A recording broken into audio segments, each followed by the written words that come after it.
which I will just quickly browse through. The Pale collaboration, the Lago Interior Life is a popular brand. Loose Joe in Colombo has been done in water base. And this is something which I insisted that I put in the slide. A lot of you would have seen Queen's Gambit. The entire, all chessboards in Queen's Gambit, what you would have seen in Netflix, has been done with the water base, because there's a lot of, you need that kind of gloss, you need that kind of perfect look that the director has been finicky about. So I think I just wanted to put that in as a little bit of a trivia there for you. So that's about water base. What we've also done is, there is another innovation that we wanted to bring to you is, while all this is good in terms of availability in the market and it's available in your experience center, etc., we also want to bring this to your office in terms of a texture library. So we worked on a texture library, which is a plugin to your existing softwares. It's not a new software, which gets into your software, and you can get into creating any kind of finishes that we have onto any surface that you want. And it's not like a tacky 2D finish that you will see. We've worked a lot. We worked very hard on this in terms of creating 7 layers kind of a finish. So you get the perfect curves, you get the perfect shadow, you get the perfect look. So it's very, very very superior. So I would, in fact, if you're able to get to your office at some point, we would ensure that you have that with you, and you yourself will tell us, because a lot of architects and designers who have this have been telling us that this is of great utility to them. So this is the other thing that I wanted to leave you with. So these are some of the real renders that we've done, and this we've taken from some of the architects who've done it on their own. So we've taken that from them. And it's not just limited to clear finishes or colors, it's also goes across our special effects and metallic finishes, etc. And finally, I would just say that, in this, our relationship doesn't normally just end in, when we don't just come in and meet you and then, talk about our finishes. But we have a lot of service angles to our in our repertoire. One is sampling. I know you need a lot of samples, and we can give you endless number of samples. Let's say if you're at a site, or even if you want it for your own material library, we're very happy to give you as many samples of as many finishes as you want, and that is something that we do for you. And I think there's an extensive range that is already available with us, which is something that we can serve you with. We normally take 3 days, but give or take, let's say, it may take, if the quantum is more, we may take a little bit more, but then we normally turn it around in 3 days. That is something we pride ourselves on. The other thing which I think again, we were talking that, what are the how do we educate your team? Because they're the ones who also come up and decide what to do. So we conduct a lot of the lunch and learn sessions. So I would be very happy once we meet at our exhibit at some point in the time in the evening, if you can just tell us that, this is my address, and reach out for a lunch and learn session. We would love to come in or invite you over to some of our partner experience centers and carry out the lunch and learn sessions for your team. And that is something which, you can just let us know, and we'll do it for you. So that's what it is. And I wanted to also let you know that it's not just about wood finishes. We are also coming up with wall textures. And these are wall textures which are, again, imported from Italy. When somebody says lime finishes, 100% natural, there is obviously some bit of acrylic content in it, because you have to put pigments. But in our case, all pigments are also natural. They've been cut out of mountains, and 60+ shades are available. We have various finishes in lime, micro cement, micro metallo, which is a metallic kind of a finish. And we've got some great response when we did a sneak peek of it in Bombay in one of the similar kind of setup. And we've got a great response, and we've already done a launch in Bangalore. And soon we'll be coming to your city with wall textures as well. So do show some love to the wall textures as much as you've shown so far. That's all from me, and I'll leave you with a communication that we created recently, and it really talks about the problems that you have when your clients reach out to you and say, "Mujhe kuch acha chahiye," and the brief is as clear or as nebulous as that. वो अच्छा चाहिए और क्या करना है के बीच में, I think that's something which we understood is your pain point, and then it's our promise that we'll help you to the best extent, and that's the video for you as I sign off. Thank you so much for being so patient. Thank you. So, as an architect, my clients say to me, Matteo, we wanted something unique. But then they come to me with, how do you say, the impossible. like this signora. Matteo, amore, I wanted something rich and deep and dramatic like my love life. But without the drama. My dear friend from India, Mrs. Gigi Ahuja. Matteo, darling, it's wedding season. Make my South Bombay bungalow look like one of Manisha's lehengas. And the film director, Matteo, give me a wood finish so cinematic. Every light change in the room feels like a new scene. Capiche? But that's why they come to me. They know I can make the impossible beautiful. Bring the impossible to life with Ika Wood Finishes, the preferred choice of Italy's finest designers and now India's too. Call your Ika Design Concierge today.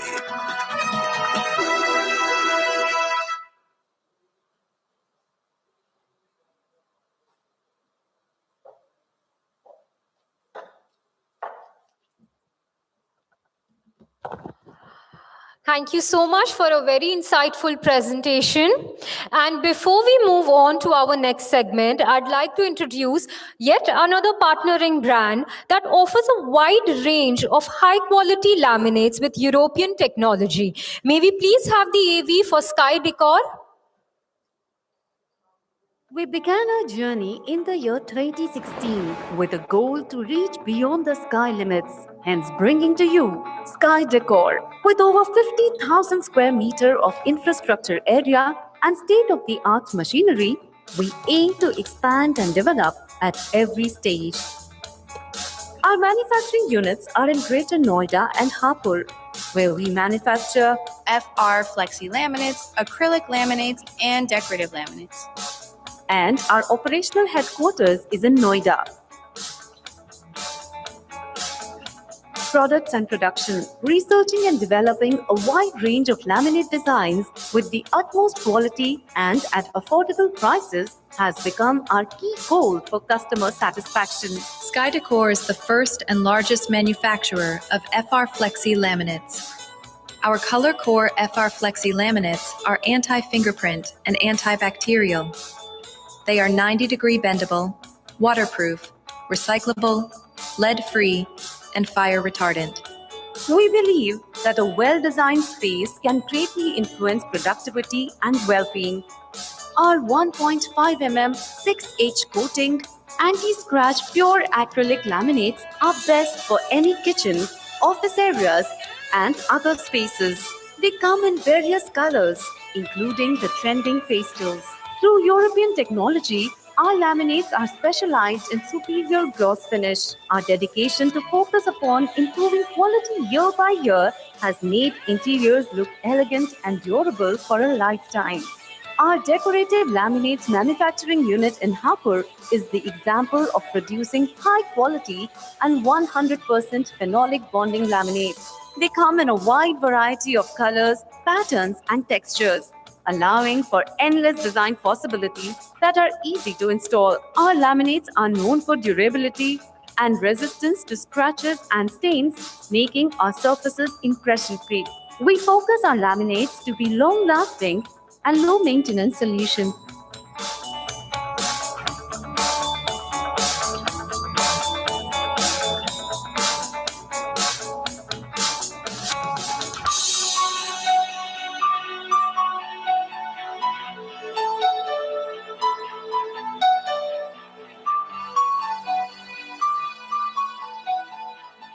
As a socially and environmentally responsible company, Sky Decor also prioritizes sustainability in our design practices.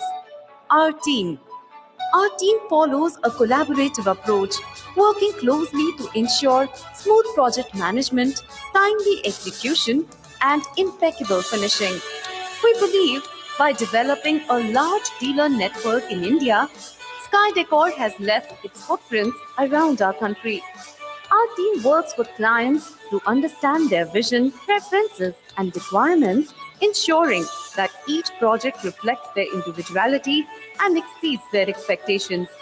We pay meticulous attention to detail, incorporating the latest design trends, materials, and technologies to create inspiring and functional spaces. Our journey is all about keeping customers happy and satisfied with our resellers' innovations. And we promise that we will be continuing the same for decades. Thank you, Team Sky Decor, for a wonderful AV. And we now move on to the most awaited segment of the evening, our panel presentations. We would now like to begin with the next gen panel that compromises of new age architects that will redefine and build the architecture of tomorrow. So in our fifth season of Design Debate, we have given an interesting twist to the next gen session where each speaker will share their views on the theme of the year via a 5-minute presentation respectively, which will be followed by a Q&A round by our esteemed moderator of this session, architect Badrinath Kaleru, director from Studio Ardete, and also our esteemed guests. So let me introduce our first presenter and speaker of this session. Our very first speaker is a graduate from Chandigarh College of Architecture and has worked as an architectural assistant to architect Balkrishna Doshi and artist Jatin Das in Ahmedabad and has been largely involved in housing and institutional projects including IIM Trichy. Please welcome architect Aman Sohal, principal architect from Forum Advaita.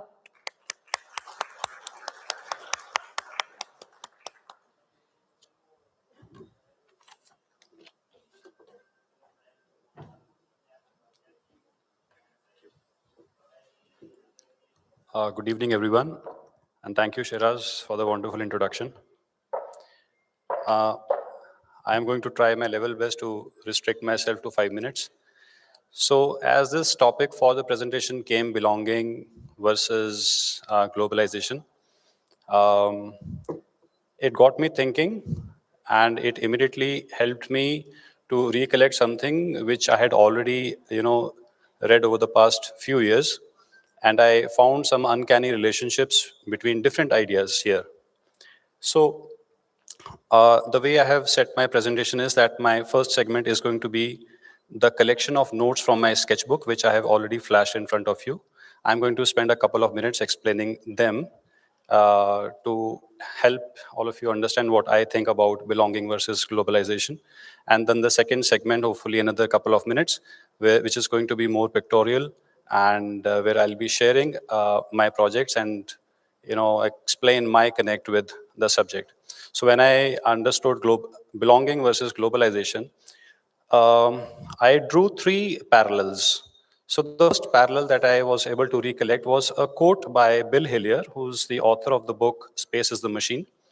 Bill Hillier said that a true work of architecture happens when there is a moment where memory and fantasy coexist. So when I read this, it immediately got me very excited because memory is something which is immediate next to you and fantasy is something that is far off. So this is the first parallel that I was able to draw. The second parallel I was able to draw was another quote by Henry Bergson, who explains what is a moment. And he says a moment is an intersection between 2 planes of consciousness. So the 2 planes can be real and unreal.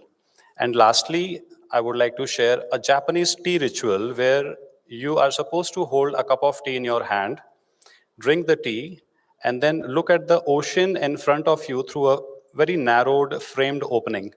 So the idea is to experience the warmth and the texture of the tea, which is right in your hand, which is the immediate next and the sense of belonging, which is also the memory. At the same time, you are also expected to imagine the vastness and the immeasurability of the ocean right in front of you. So it helped me understand that it may not be belonging versus globalization. Rather, architecture mediates truly when both go hand in hand.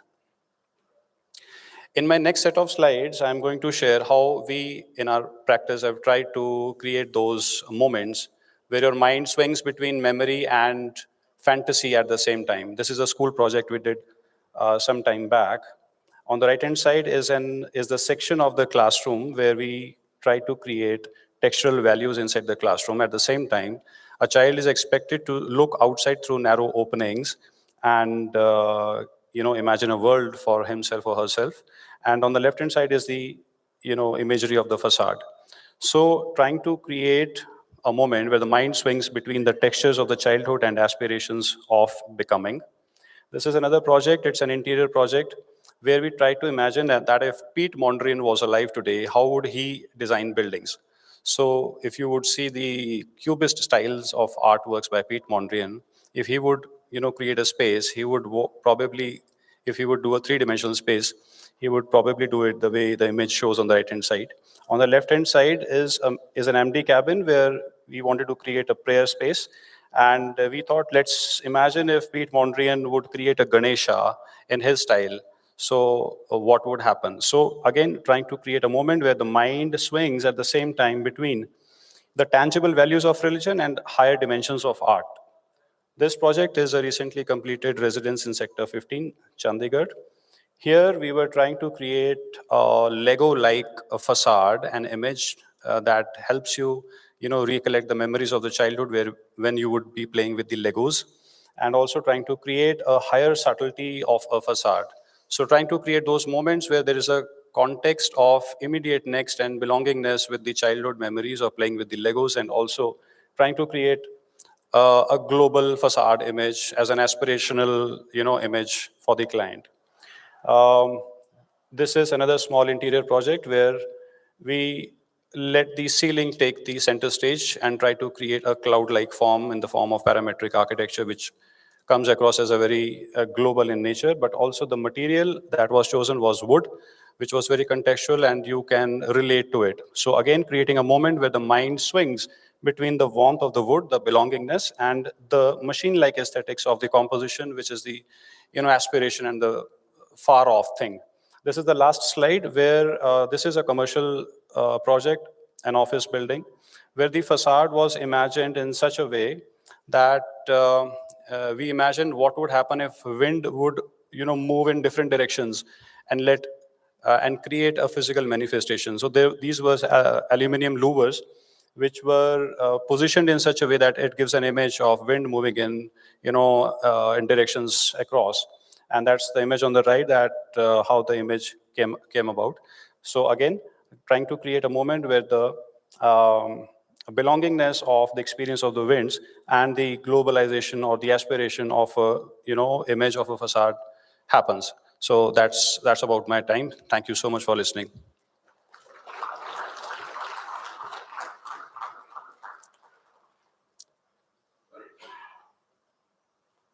If there are any questions, I'm happy to answer. Do we have any questions for our speaker?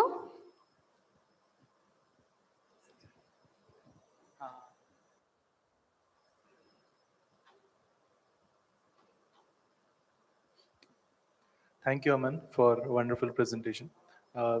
Just as an inquiry in terms of, so many times does it actually translate as an experience? Because sometimes we intend so many things, but is it the same in the user experience? Is it like, for example, I want to speak 100 words, but I've just written it for you, but maybe when you walk in, you hardly read 1 or 2 words and you just pass by.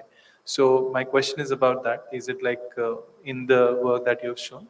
So do you think like how much of it we are able to translate into the user's mind? Yeah, thank you for asking. I agree, it is an ever-going journey even for myself. I'm trying to arrive at a point where there is a direct translation between what I'm thinking and the same gets experienced by the user. I'm not very sure how far have I been able to do it successfully, but there have been moments where I have been receiving constructive feedback, but at the same time, sometimes the image that I'm trying to create often gets, bypassed. It doesn't get communicated. So I'm also trying to find the answers. Is it because it probably could be because of my incapability at that moment, or it could also be the reason that there has not been enough resonance between myself and the client. So, but what I try to do as an intent is at least have some form of interpretation or a storytelling in the project, and hoping that it gets communicated. If it doesn't, then it is always the next one, So, okay.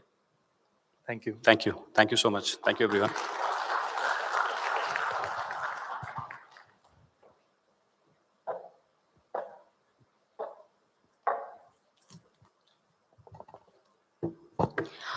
Thank you so much.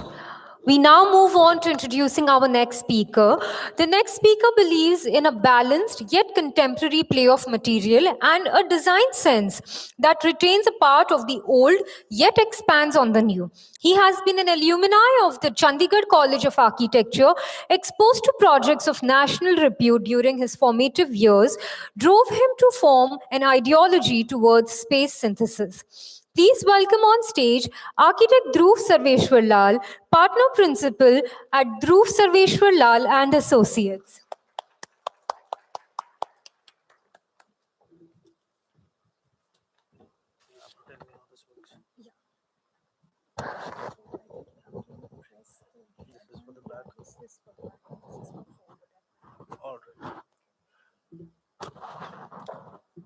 Good evening. Aman was very quick. I hope I can be as quick as him.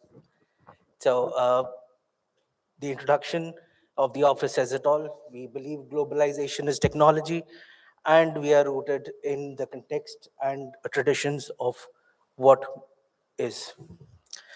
So I'll just go through the slides.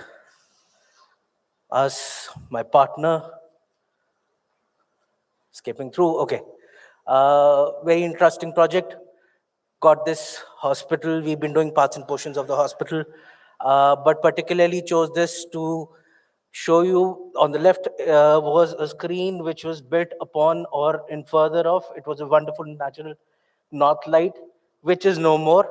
And we had to rejuvenate this entire 250 feet long corridor, which goes into different tributaries and feeds the smaller portions of the lobby and the public spaces. So our approach was obviously we wanted to take up some sort of artwork, but we were very scared whether we would want to do it or not, owing to the fact of having the experience of passing through endless tunnels while approaching public spaces, especially when you go to your airports. So you see endless repetitive artwork, which over a period of time just feels mundane. So we took the choice of not doing that, went in for an entire light rejuvenation. There is something that we forget about hospitals. They are spaces which are surgically precise, but at the same time, there is a human portion attached to a hospital. For a lot of people, it means remembrance. For a lot of people, it means relief. And as the human factor goes, for a lot of people, it is stillness. So this is what we've done with the space. You see this very long corridor, which was then taken over by an artwork which represented Guru Har Krishan Sahib and Guru Nanak Dev Ji with a few of their quotes. We were not intending to, but in the process, we ended up creating India's largest indoor wall mural. Okay, this is a residence that we are doing almost about 12 hours drive from here.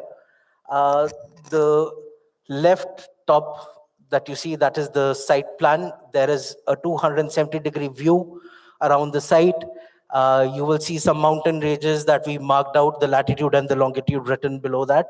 The clients, they've traveled the entire length of the world, and then they have a wonderful art collection. They wanted this to be a very palatial home.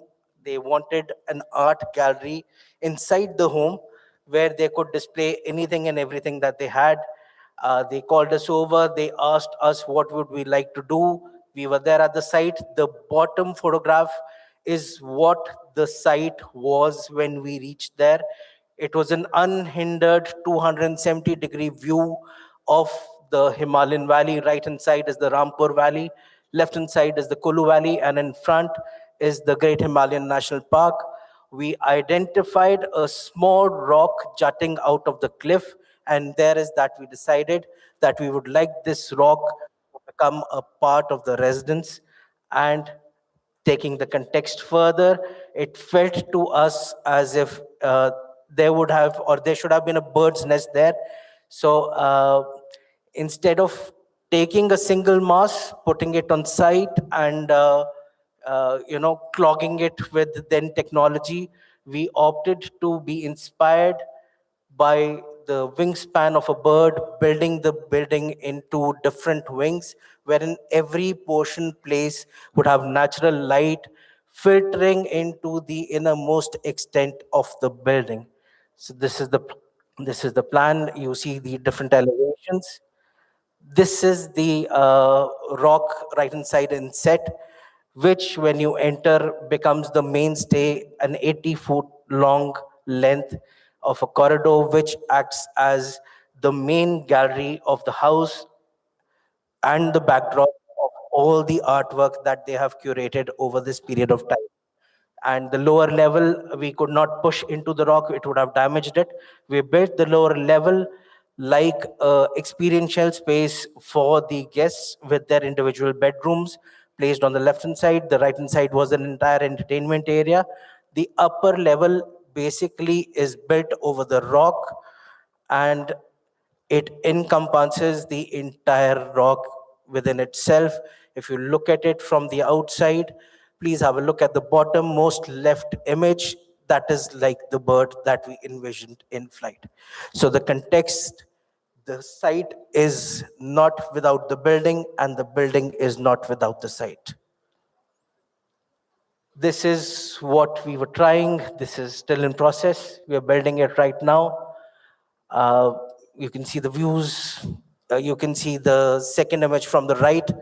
That is the lowermost portion almost being completed. Though the total square footage is quite big, large, but we have somehow managed not to make it another mountain sitting over a mountain. All right, this is an unbuilt project, but why I choose to present it here is, all right, explored a lot of sacred geometry, overlapped plans, overlapped geometry, wanted to use sciography and put light on the Palki Saab. Unfortunately, because of the site where we got, it was a north-facing site, we could not do it. So used sciography and used a celestial dome, doing skylights around the dome so that around the day you could have just that sun pattern over on the floor. Devise the beams, devise the entire structure based on that. It was supposed to have an outlook like this from the interiors. This was supposed to be Asia's largest cantilevered dome. That means, unlike the Pantheon, which has the structural columns right under the dome, circular dome beam, it was cantilevered, and this would have been another record if we would have been able to do it. All right, just the last context. Everything that you see, horizontal, very old building, built about 15, 20 years ago, not criticizing, not here to criticize or pass judgments on what was there, just that the context that you see, and we ended up doing something that is vertical to break the monotony of the entire length of the market. Just a few of the interiors, things that we are doing. Thank you. Any questions, please?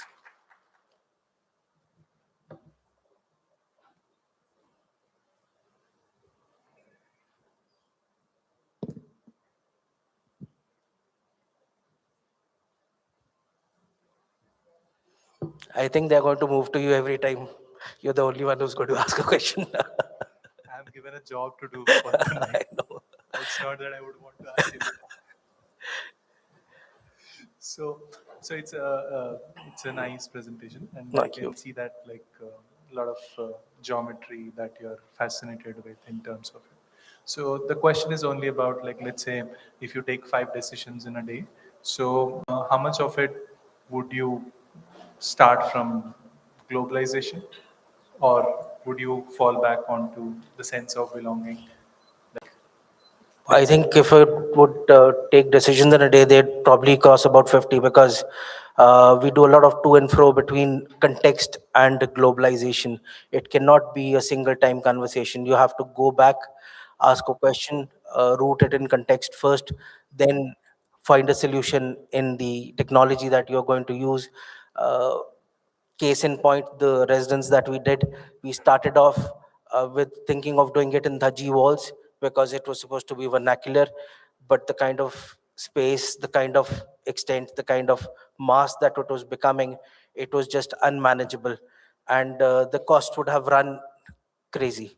So then we came back to the design again, and then we redid the entire thing in conventional construction.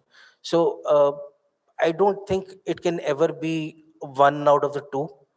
It, for me as a person or as a designer, uh, uh, for us as people and as architects, it's always a very reasonable balance between both. So I don't think I'll just weigh towards one side if asked that.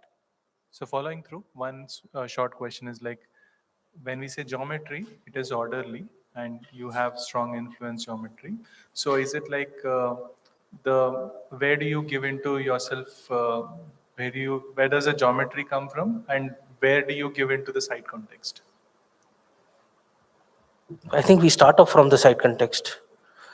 We can't think of something as people. We can't think of something कि मैं ये बनाऊंगा and then you try and fit it on site because that would probably give you a bad building. You start off with the site context and then you work your way forwards. You find solutions during the process. You don't sit on the table with the solution ever. Thank you. Thank you very much.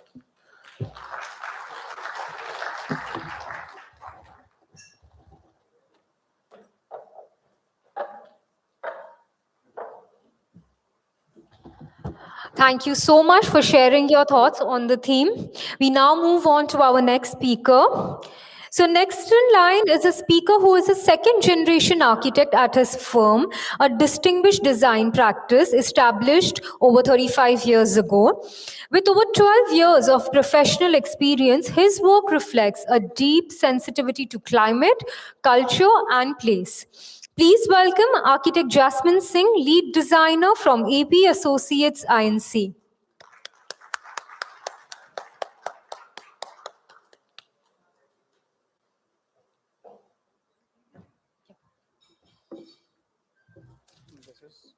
This is to move forward.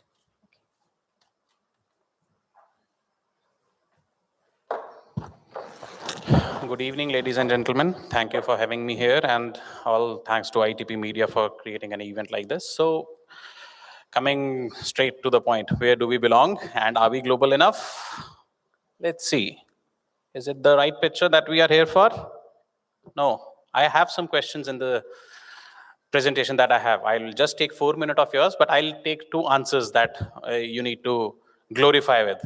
So do you think, are we going global with these kind of things? Just have a look at the next slide. This is what Parada did. So they took the interpretation of a locally rooted thing, presented this with a global identity, and it has been launched in Milan last year, and it is going to take over, as per their research, as the next Birkin that they are going to propose. So it's a locally rooted thing, globalized. This is, maybe you can call it sustainable, maybe you cannot, but you can obviously call it something that is relatable to design practices that are going global. So what I see this is, what are the quotes that I want to formulate. Always when I want to speak something, I want to formulate some quotes around my mind, that what is the question that is going to revolve around our mind. So for me, it is, a craft becomes global not when it is changing the identity, but the identity itself is being recognized by the world. So we are not at that point in time where we have to shape everything according to the world, but world is also taking shape according to what we are doing. Just because we are more in number, we are more in number and more in area, we can have more identifiable projects than what are being represented as global products. So just some another question. Do you think you know what city is this? I think most of us would not be able to answer this because this is not a real city. It is just a dream of another city to look global. So it can be a brochure of a design firm, yes. It can be a brochure of a real estate firm, yes. It can be a brochure of window systems, yes. But it is actually a fantasy of every two-tier city to become a global representation of itself. So the real question is, are we belonging somewhere, or are we just trying to belong somewhere and root it to our place? So some of the design examples of how we are trying to just negotiate between these two questions is, this is a regular cafe that a starter pack that you can order for a cafe. I want a cafe that should look like this. So we are into hospitality, and we try to question this when we are doing regional things with a global essence. So we try to create something that is not a cafe, but a place where kava is more important than a cafe. So we did something in Srinagar which is more relevant to the place, and we created not a cafe in that place, but a kava lounge. So just examples that are rooted to that place, which are giving identity to that place, and also globalizing the impact of our own identity. Again, another example that is coming up from the similar state where Dhruv sir was talking about, similar site, similar place. We wanted to create something that is more of an experience that you take away when you go back. So it is how Badrinath sir started it, that if we do not have the signage at the airport, that what airport is this, we cannot identify. Similar goes to the hotel lobby. Everything feels the same. It is just another experience that you're getting in another country with the same stone that was imported from XYZ country on XYZ years. So we are just trying to negotiate those with whatever identity that we can create. Another such examples, what are the roots that we are using for such examples are conservation of the art forms of those places. So this is one of the project that is not a regional regional context of that place is not as important, because it is a new project that came up in Karnal like 18 years from ago, which was conceived. But the local art forms that were used in this place were 200 kilometers in the radius that were practiced. These included artworks like Thikri art, our Indian frescoes, and still are making sense, because recently this was considered as one of the autograph collection brands, which represents how your identity can be represented globally on a platform. So this is what all I had, and how the future may be. What all I think, future is not anti-global. The future is being globally connected, but yet recognizable. That's it from my side. I am open to questions from Badrinath sir again. And anything else you ask. Yes, please, I'm happy to answer. Good evening, sir. I am a budding architect and environment planner from I need your volume to little. Yes. Good evening, sir. I am an architect and environment planner from Karnal. So I like your presentation, and what I learned that we are deficient in documentation, as well as we are not accepting who we are. Like we want to be someone else. So this is how we are lacking, and the visibility. Like if you relate belongingness versus globalization, so like what we read in the books, we are not reading what we have.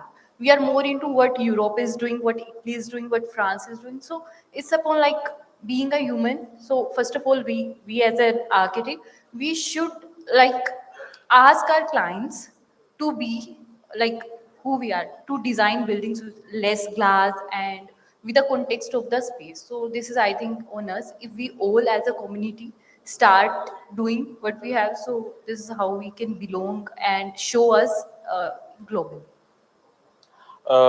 I think what I can make out of this is, have any one of you been to the central city of Amritsar that has been recently made into the Galihara? I have seen visuals of it, but Yes. Have you ever been to a McDonald's or a Domino's done in that way? But there are.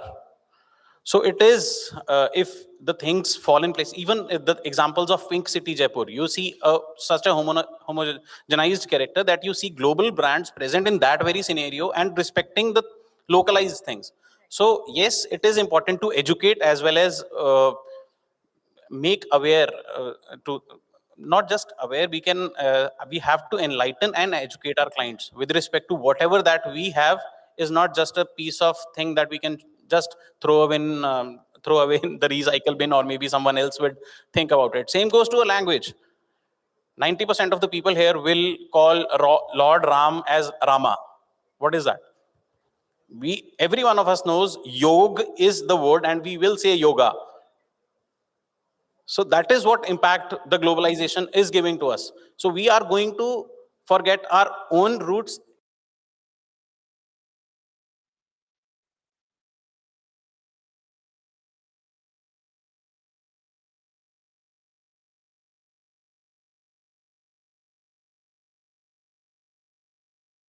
Culture as well. thank you. Yeah, I think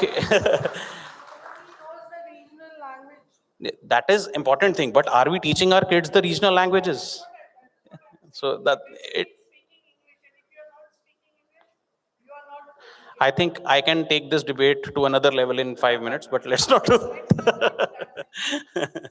Anyways, मैं पंजाबी ची बोलांगा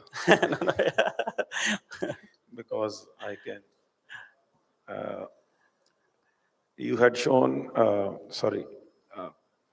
the Kava Lounge in Srinagar.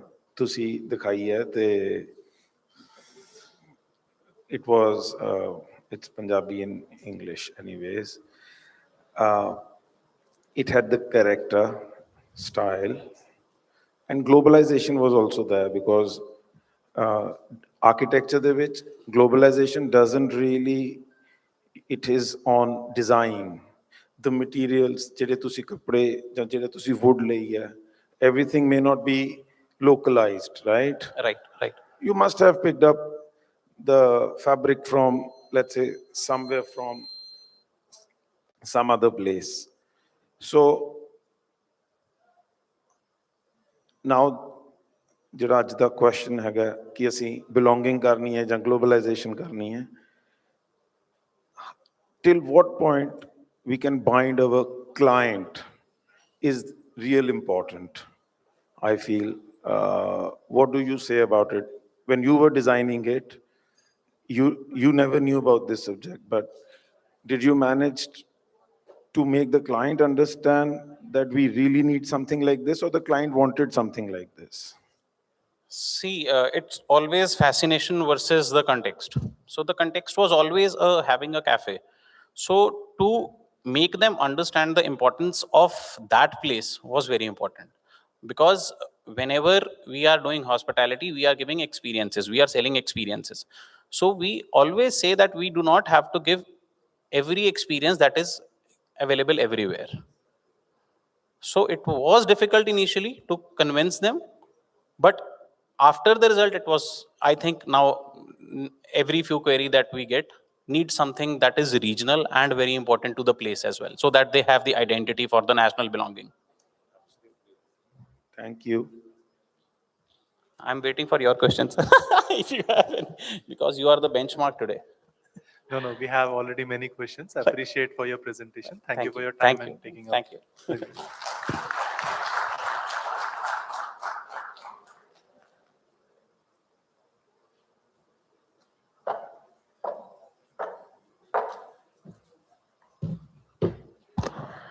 Thank you so much. That was an interesting round of Q&A indeed. We move on to inviting our next speaker. So our next speaker has delivered award-winning projects across residential, commercial, and institutional categories. Her practice is grounded in empathy, impact evaluation, and the conviction that as future form maker, her space embodies humans, humanity, and humility, so everyone can evolve together in harmony. I now request architect Palak Singla, co-founder of Design IO, to please join us on stage for presentation.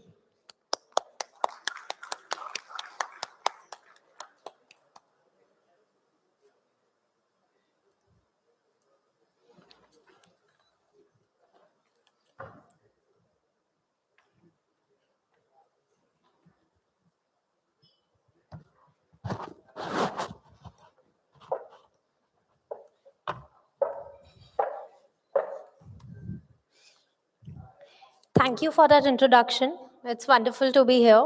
Good evening, everyone. So when I started thinking about today's theme, I realized I didn't want to answer it theoretically. I wanted to answer it through a single project. Today, we often discuss belonging through style, materiality, or cultural references. But I wonder if belonging is something much deeper.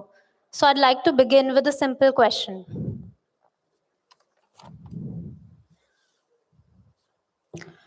Could this house belong somewhere else?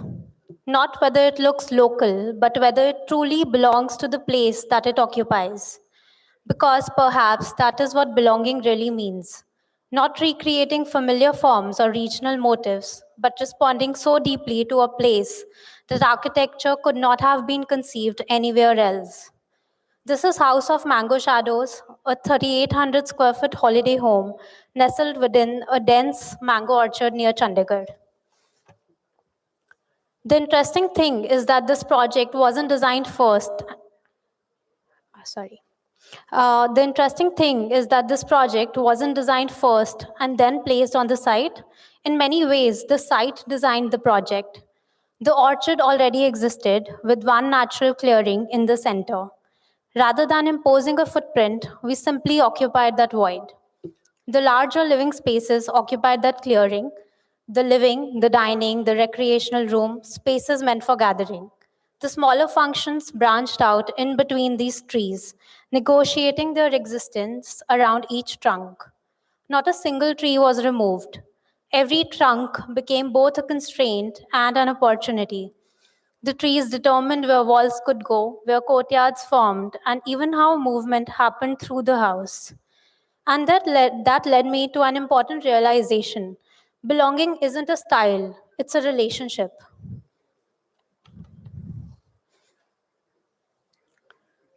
So when we ask whether architecture can preserve identity in a borderless world, I don't think the answer lies in reproducing regional motifs or resisting global influences. I think identity emerges from attention. Attention to ecology, attention to climate, attention to memory, and attention to what already exists before we begin designing. House of Mango Shadows could only belong where it stands. And perhaps that is what belonging in architecture truly means. There's another important point. This project would probably not have been possible without globalization. The softwares we use, the references we study, the technologies we build with, and even the conversations that shape our practice are all global. So for me, the question isn't whether we should resist globalization.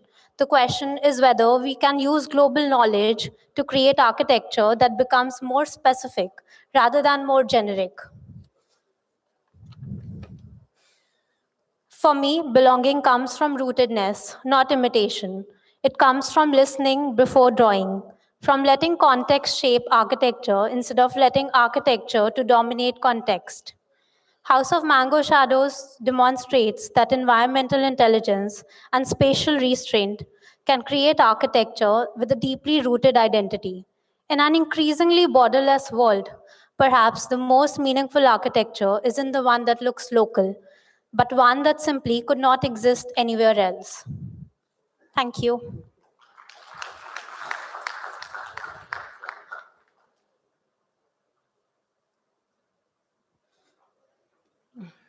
So thank you for the presentation.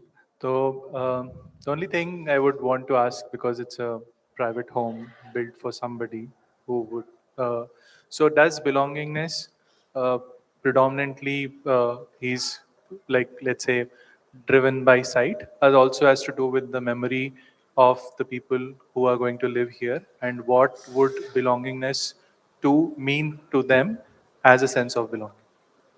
Sorry, I didn't get the last part of it. So because it's a private home built for Yes, few yes. people, so was there any design decisions that were driven to, let's say, to have a belongingness to the family because they lived a life of their own? And what does belongingness feel for that particular family? Does it has any say in your design? Yes, totally. I think majorly the site was had such a strong character that even the clients had some kind of thoughts in their mind before giving us before we discussed about the project. So they always wanted to retain the trees. They had that sense of attachment to all those trees. Each one of them, there were about 50 odd trees at the site. Then there were like there was this time when there were so many peacocks on the site, and they were attached to that as well, and all the shadows that these mango trees created. So all that helped us inform our decisions in a way that how we designed it eventually. Thank you. All right. Any more questions? So, since you said that this is a house that belongs to the site, and while you were keeping the trees in mind in planning the spaces, did you also consider the materials that would go into the site, which is so sensitive, like an orchard? Because apparently the roots of the mango trees reach out almost as much as the crown. So, while you were placing your rooms accordingly, did that factor in your method of construction? What is the method of construction that you've used in this house? I would say we used a different method of construction, but yes, the foundations were made accordingly so that they do not harm the roots. And another important aspect was that we built a ground structure for that particular reason so that it does not destroy the roots. Apart from that, like before we started out the project, we actually mapped each of the trees that were there on the site, not just their trunks but also the spread of it. So we, during the layouting, we designed it in such a way that not even a chhaja would kind of interfere with the tree. So everything was very pre-planned in that way. No, I understand the superstructure is in accordance with the trees. What I'm asking you is about the materials and the method of construction, the constructional typology that you've used. What is it in this house? What kind of construction method have you used in this house? So it's a typical column and beam structure. Like I said, we haven't really used a very different kind of structure, but if I look at the materiality, it's majorly natural. We've incorporated kota, we've used a lot of wood in the house, and even the texture on the facade, like it's all white, so that the mango trees can cast their shadow on it.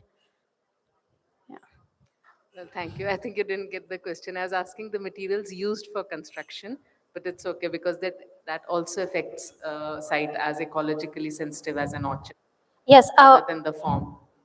All right. So it's basically a brick mortar structure only. Yeah. Right, thank you. Thank you.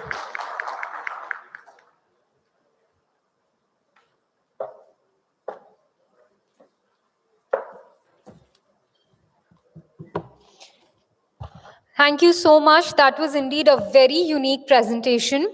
We now move on to inviting our next speaker. Our next speaker stands at the confluence of luxury hospitality, cultural storytelling, and contemporary interior architecture. Educated at Central St. Martin's and later at the New York School of Interior Design, her trajectory has been defined by an intuitive grasp of spatial emotion. Please welcome on stage our next speaker, Architect Sara Chaudhary, Associate Architect and Creative Officer, Habitat Architects.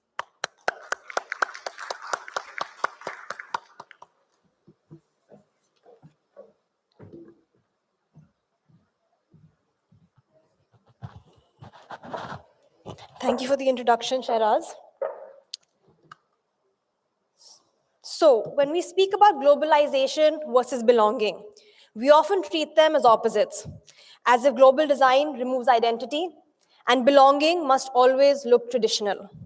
But styles change, materials change, cities change. But what remains constant is the human experience of the space. People still respond to light, memory, proportion, and atmosphere. So the idea is not to imitate the past blindly, but to learn from what the past has understood about the human experience and reinterpret it for today. The Louvre in Paris is a very powerful example of this idea. It introduces a contemporary glass form as a counterpoint, almost like a jewel in the center. But its success is not only visual, it changes the entire experience arrival. It creates orientation, pause, anticipation before one enters the weight of history. It does not erase the past. It allows people to experience it in a completely new and a completely different way. So the idea is to not let the past go, but to recreate it for the user.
Legacy luxury Indian jewelry house.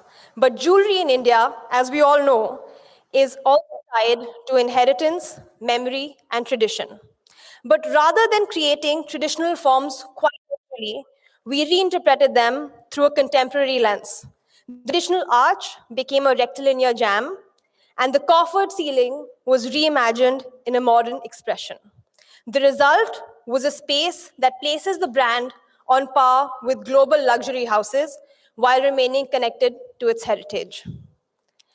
The second project, Picasso, also approaches belonging, but from a different perspective. For this investment banking office, the users often operate within a global cultural framework. The question was not how to make the space feel distinctly Indian, but rather how to make it feel familiar, credible, and timeless. Drawing from the discipline and permanence of European classical architecture, the project demonstrates that belonging can emerge not only from place, but also from shared values and aspirations.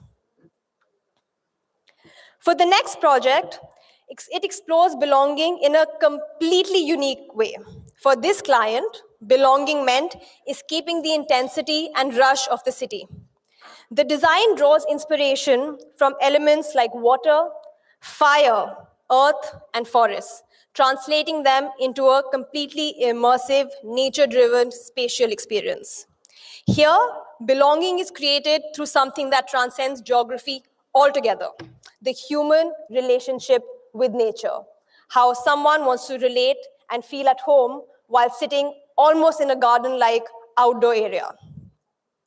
The next project explores the idea of globalization quite directly. The design language is intentionally, as you can see, very international, drawing from design philosophies associated with brands such as Aston Martin, Bugatti, Brabus, our clients in this project. Clean geometries, sculptural forms, and advanced material expressions, they define the space. In this case, belonging created through participation in a contemporary global design culture. Moving on to the next project, Swanbhumi Resorts. Now this represents perhaps the most direct expression of belonging. The intention over here was to reconnect guests with the richness and legacy of Indian architecture. Drawing from classical Indian principles and forms, the project creates a very strong sense of place while avoiding, of course, a literal recreation of the past. Here, belonging is rooted in continuity, memory, and cultural identity. The final project, the JTC Estate, brings the two sides of our discussion today together. Conceived as a traditional Haveli encapsulated within a contemporary glass box, the project deliberately places heritage and innovation in a dialogue. Classical forms and details are juxtaposed with minimalist contemporary interventions, allowing both to coexist beautifully. For me personally, this project best captures the relationship between globalization and belonging. It suggests that the future of design may not lie in choosing one over the other, but rather creating and shaping meaningful conversations between the two and creating a profound spatial experience. Thank you.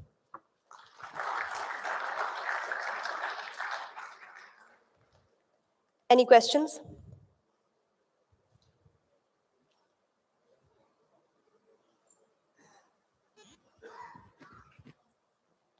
Thank you for the wonderful presentation that you have been shown up different styles, scales, and everything. So I think you have talked it through deeply in terms of different perspectives of how belonging and this.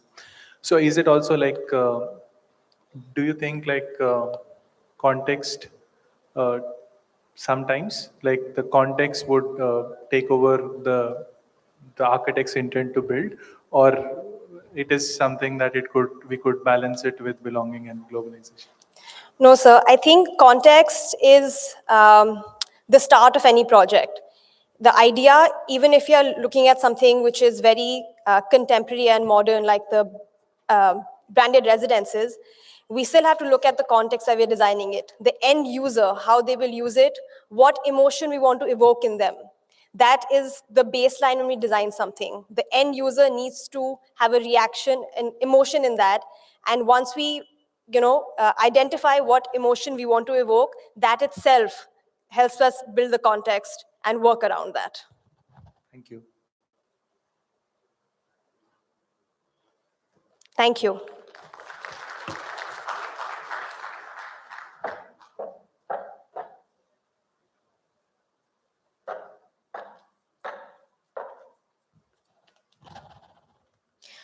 Thank you so much. Indeed, belonging and globalization can coexist. We now move on to our next speaker, last but not the least of this session. Our next speaker is a gold medalist from IIT Roorkee. He likes working with the most advanced technologies in the industry and is known for his innovations in building materials like colored concrete and experiments with various passive cooling techniques. He has always emphasized on amalgamation of building engineering with art through a rational design process. Please welcome our last speaker for this session, Architect Siddharth Mahim Bansal, Principal Architect from Studio Built Environment.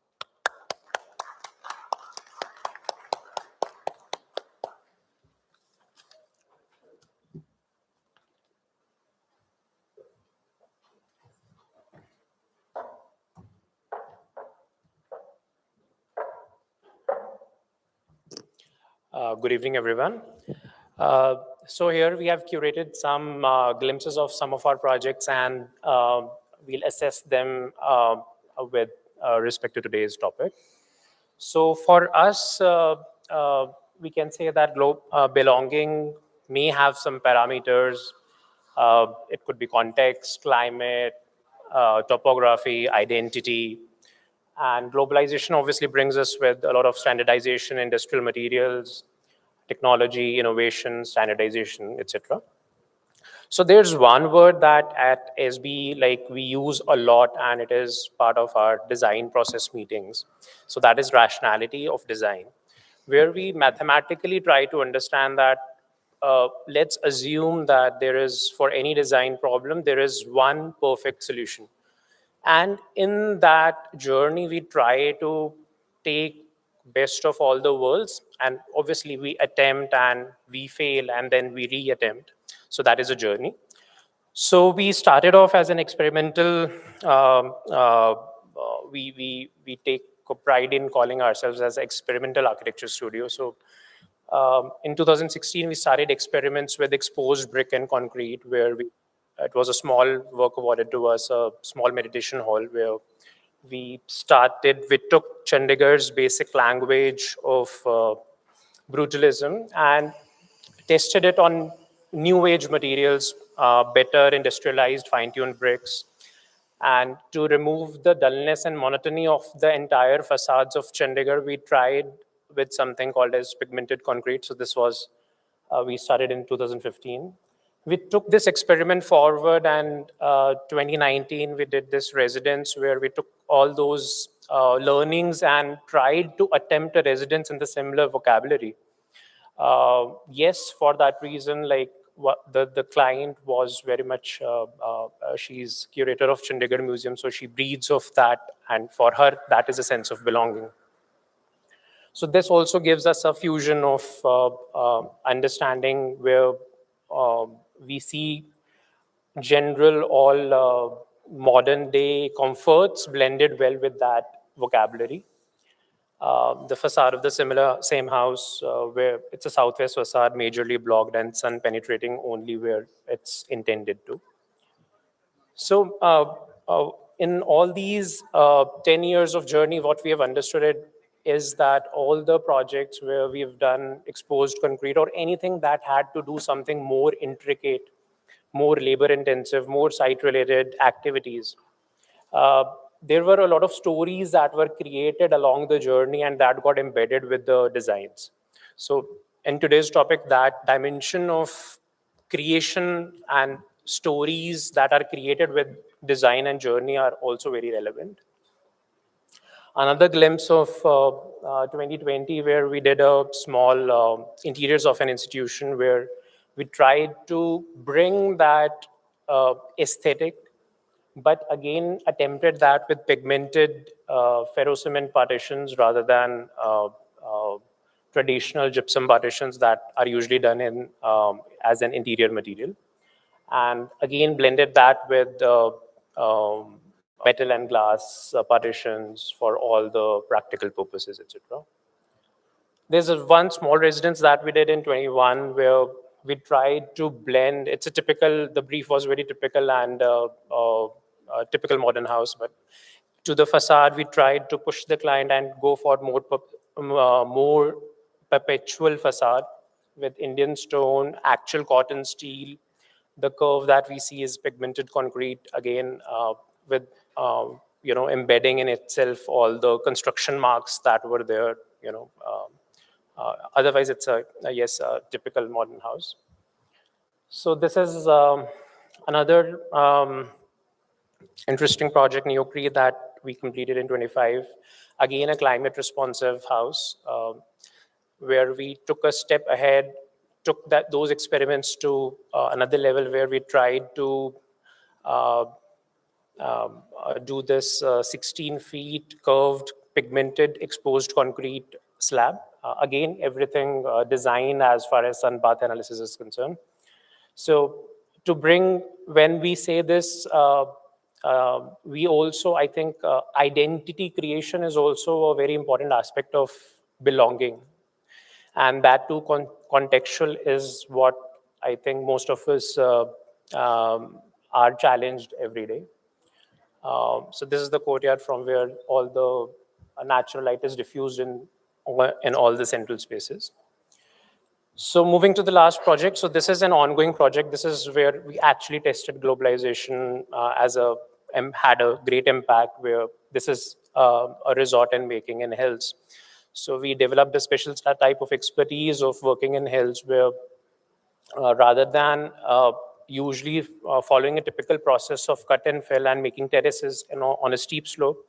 So we but we improvised the technology of creating the structures floating in floating rather than, cutting and filling the entire terrain and destroying the natural vegetation. So we happen to work with an overseas consultant on other project from where we got to know that this technology is being tested, and then we improvised this technology and used it, and it is under construction currently. And with all the stone, obviously that's very typical, although that all the stone that you usually get out of your passages and excavation that is used as general aesthetic of the property. So these are some under construction images of the project, and this is how the supports that we created here. We tried to again use pigmented concrete and trying to mimic the tree trunks. So this is one of the sample images of how things are getting evolved, and we are currently still experimenting with the entire project. So thank you, everyone. So to conclude, I feel that if as designers we are able to do something that's locally authentic and globally relevant, I think we've achieved the fate. So that is our vision and thought behind it. Thank you, everyone.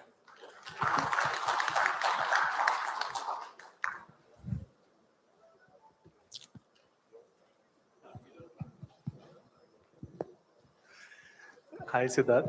So basically, it's really nice presentation where you explained about how you use materials in different projects and how you could learn from one project, use it into it. So the question is very simple, is like when an architect learns certain skills and learns from past projects, so how much of it the project would actually, you think, like should come from the past or should come from the context? I think we always brick on brick, we build on one project above the other. So obviously, like for instance, to have that level of confidence where you can tell to client that yes, if we are in middle of an experiment, and which we usually are in many of our projects. So the challenge is that we have to show that confidence to client. Well, okay, that yes, we can go ahead with this experiment or not. So to get that confidence, I think the only thing that to fall back upon is your previous experiments of not maybe that stature, but maybe lesser stature. But yes, you get that confidence that yes, if you've done there, we face some challenges. So what are the new challenges that are expected? So I think more than project design, the design process evolution is like, I would say that it comes more than 90% from what you've already done. So yeah. Thank you. Thank you. Thank you, everyone.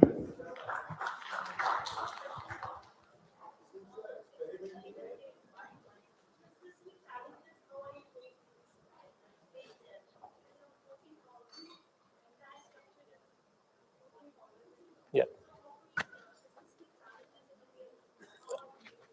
Yeah, so that has been, so that's why it is not a simple structure where we just do the columns and float the structure.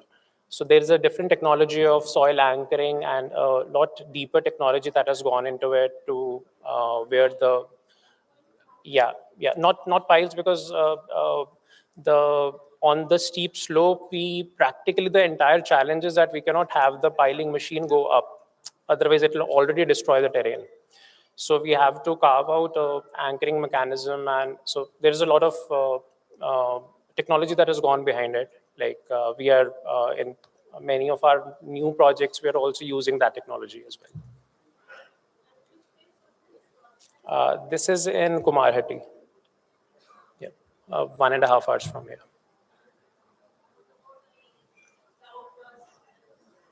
Yeah, so practically, see, whenever there is a new technology that is tested for loads, etc., so we have to take care of, in any case, like when we talk of wetting, getting the structures wetted, or for that matter, even for any structural consultant to even say design it, I think that is something that we have to take care of.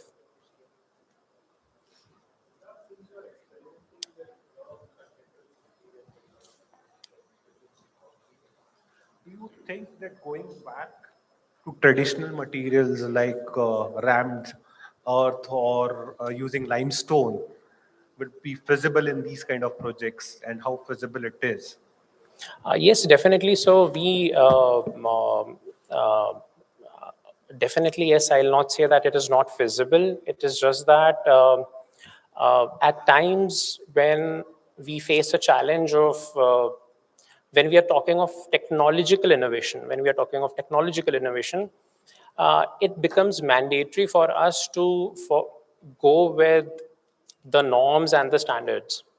So from that perspective, yes, our works show more of experiments with concrete, whereas the works that we've presented, we have not talked here much about the works that we are doing with lime.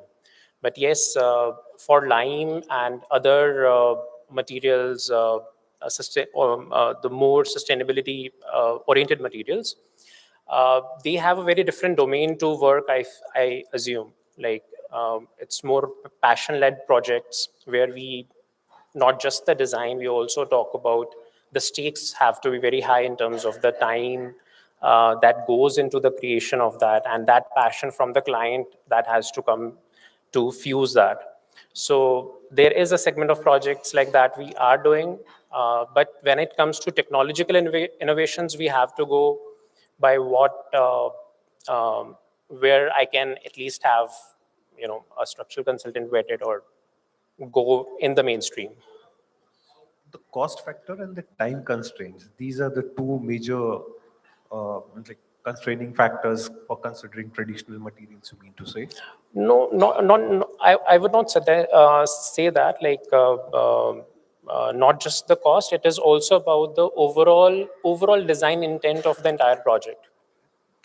So when we are building, when, for instance, we have time as a major factor in many of our projects, not from the perspective of the project completion, but there are challenging locations in hills where we get 3 months to work. So there we have to go with some industrial solutions as a practical approach. So there, that's why we like gone into this kind of technology where we are innovating and, you know, making things move fast. Thank you so much. Thank you.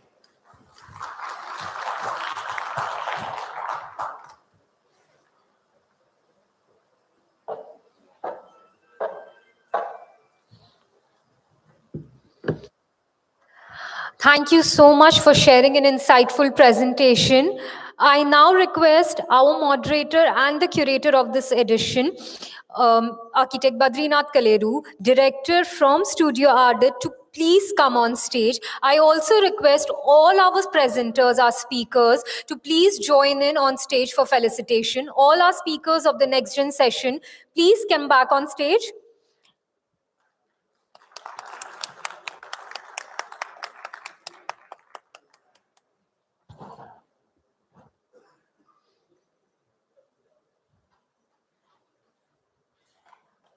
Please.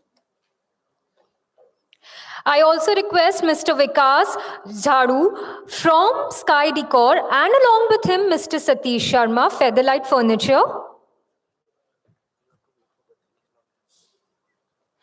to please join in to felicitate the next gen speakers.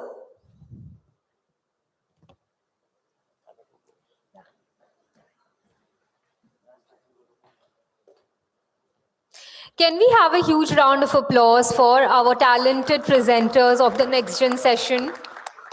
Yeah. Can we have a group picture first?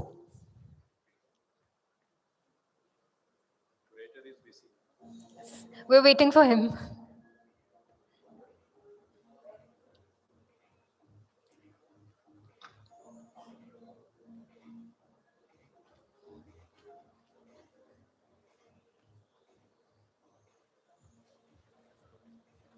Yes. Sir, may we please have you on stage for felicitation of the next gen speakers? I request our speakers to please come forward as I call out your names. I request Mr. Vikas Jhadu and Mr. Satish Sharma to also come forward for felicitation. Our first speaker, Architect Aman Sohal, Principal Architect, Forum Advaita. Please come in the center for picture.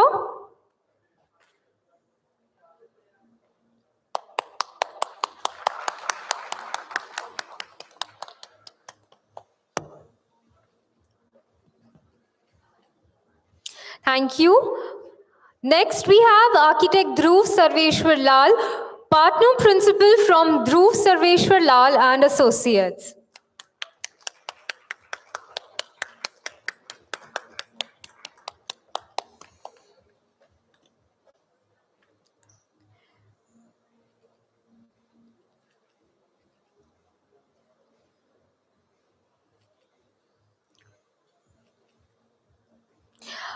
Next, we have architect Jasmine Singh, lead designer, AP Associates INC.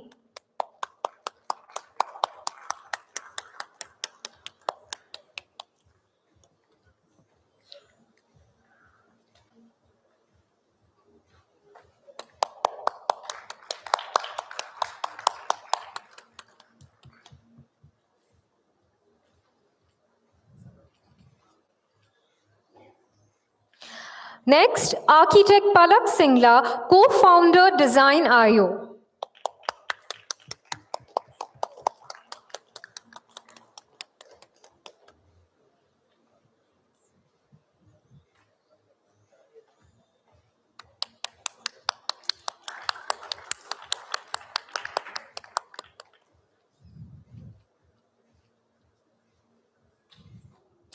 Next, architect Sara Chaudhary, associate architect and creative officer, Habitat Architects.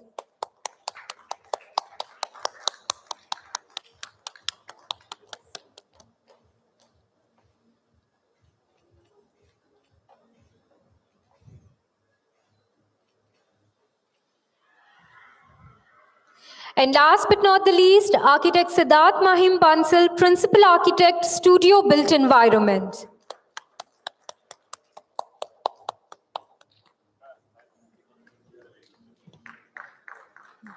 Sir, can you all please come a little forward and in the center? Yes.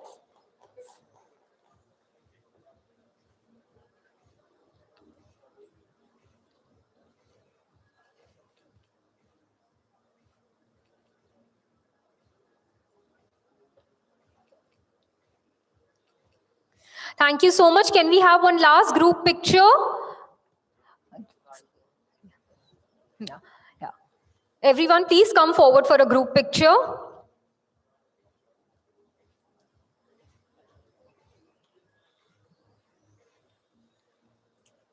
Can we have a round of applause for a brilliant next-gen session?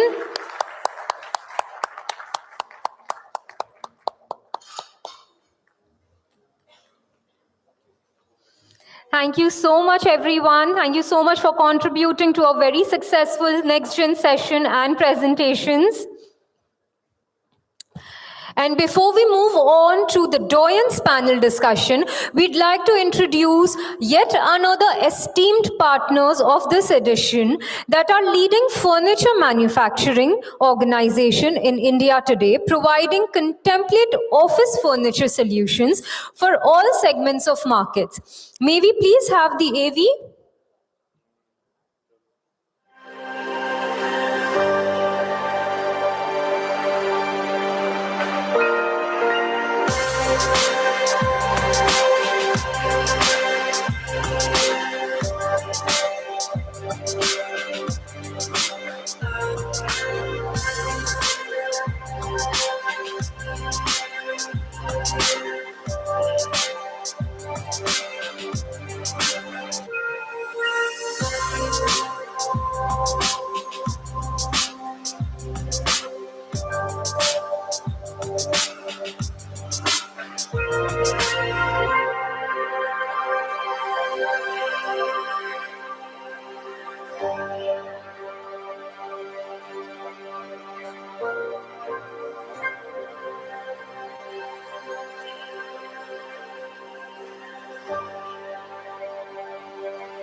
Thank you, Featherlite, for a very interesting AV. I'd now like to invite on stage Mr. Satish Kumar Sharma, President, Sales and Marketing, Featherlite Furniture, to kindly come on stage and present further about their customized office furniture.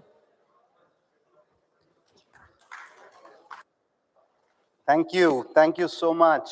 Good evening, everyone. How's the evening treating you all? Nice? Wonderful. So let me take a different view. We all sell ergonomic products. Important is ergonomic break. So can I request everybody to stand up, please? Please. Yeah, it's good for health. It's good for well-being. Taking an ergonomic break, you feel active. You feel energetic. It is good to have good products, but it is very important to have that ergonomic break. Take a deep breath. Yeah, feeling good? Okay, this is not a yoga class. Please take your seats. Thank you so much. Let's clap for ourselves to be this kind of a sport. Yeah? So I was just, listening you all, very beautiful thoughts. I was thinking belongingness, localization, you got to think globally, but design locally and buy local products, because made in India products, it's very, very important.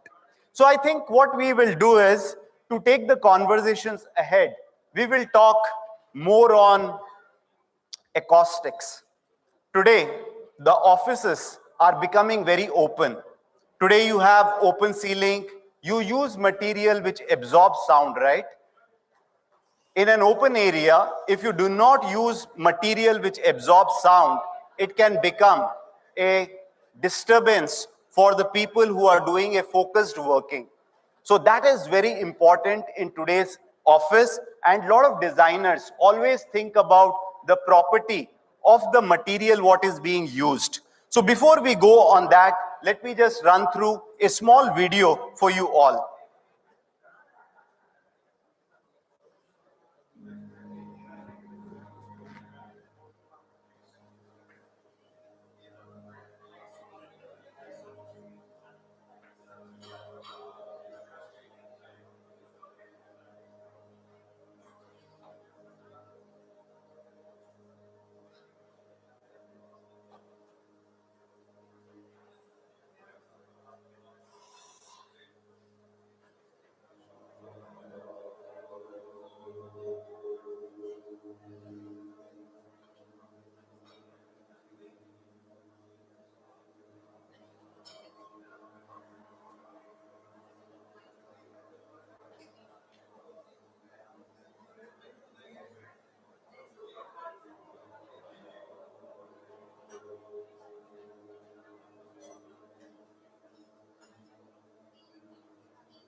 So before the light, before the matter, there had been sound.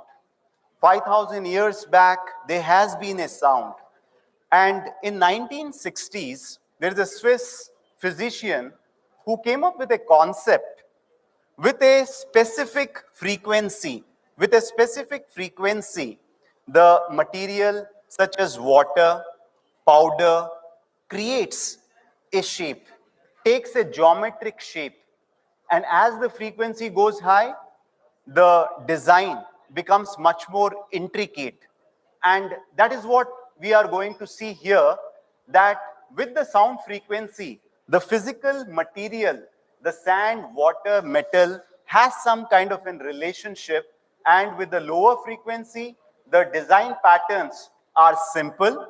But as the frequency go higher, it becomes complex, it becomes very detailed.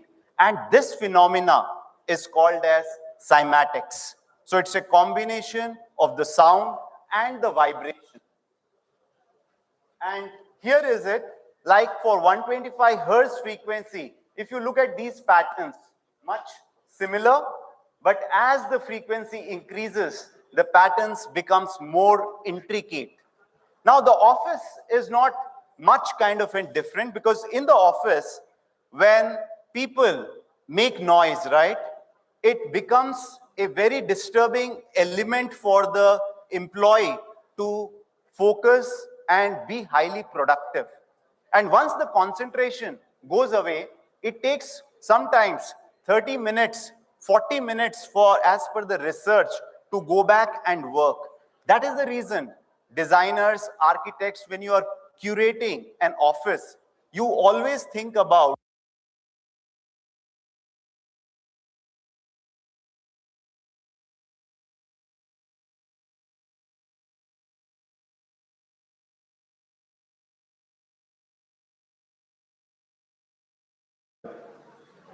So depending upon each area, whether it is a full enclosure, whether it is a semi-enclosure, for every type of activity, there are certain product solutions which we are going to actually take you through.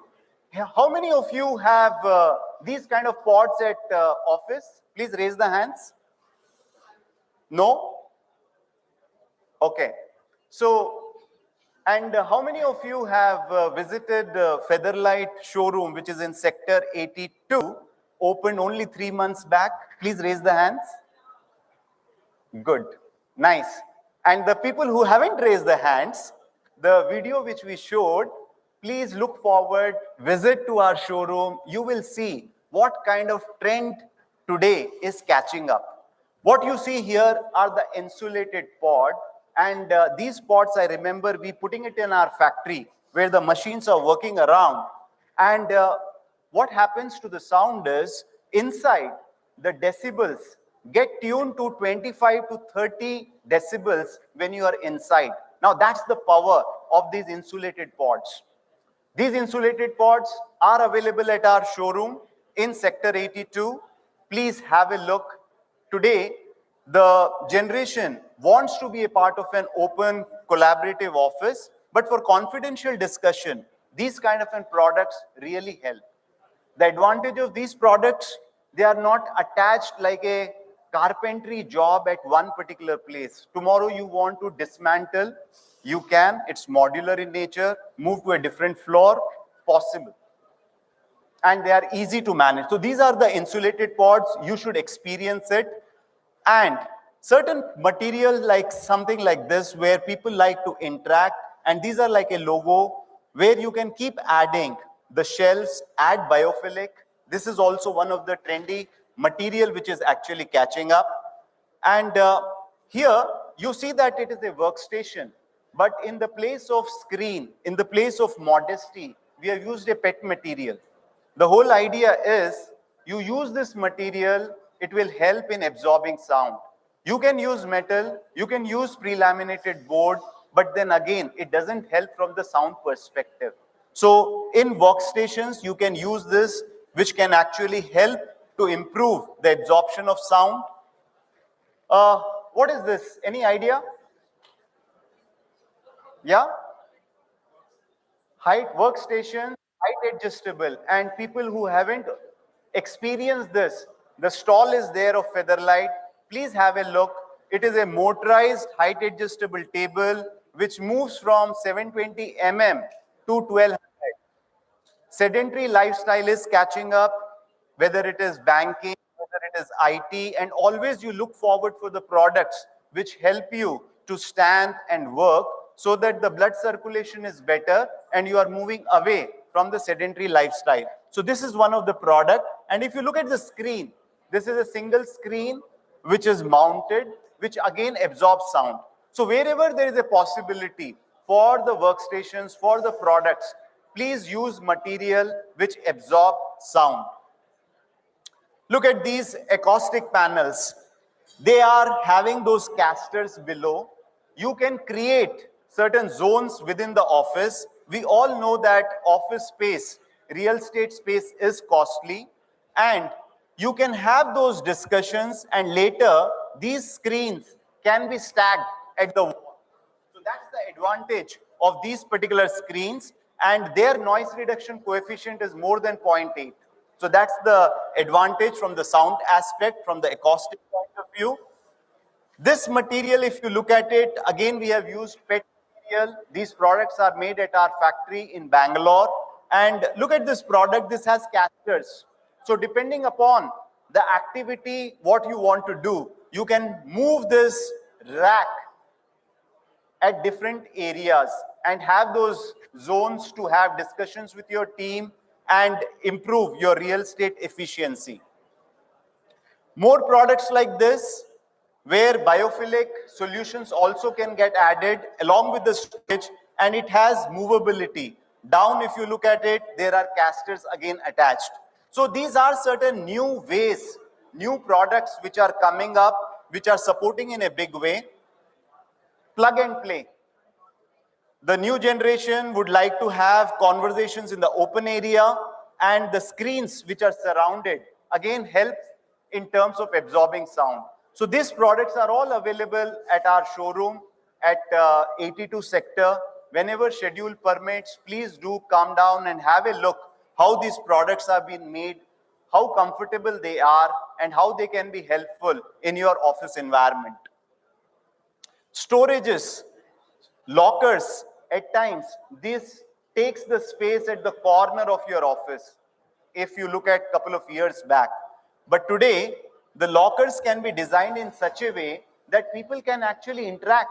They can have those conversations with each other, and you can have certain open area also, and they look very sleek. More options, something like these, which are perforated in nature. Again, it helps in absorbing sound. So today what we are doing is to make the offices very effective, aesthetically appealing. These solutions we are providing so that a lot of people use storage in different ways. You can add biophilic, you can put the live plants, improve the quality of air, plus it helps in absorption of sound. So these are certain products which are actually making a lot of impact in today's office environment, which helps people to be a part of an open environment, and it manages the decibels in the office. So for your information, Featherlite is 60 years old in India. We got 3 manufacturing plants in Bangalore, 1 in Chennai, and whenever your schedule permits or whenever you are in Bangalore, please let me know. We can curate a tour where you can see what kind of manufacturing setup we have, what kind of production setup we have.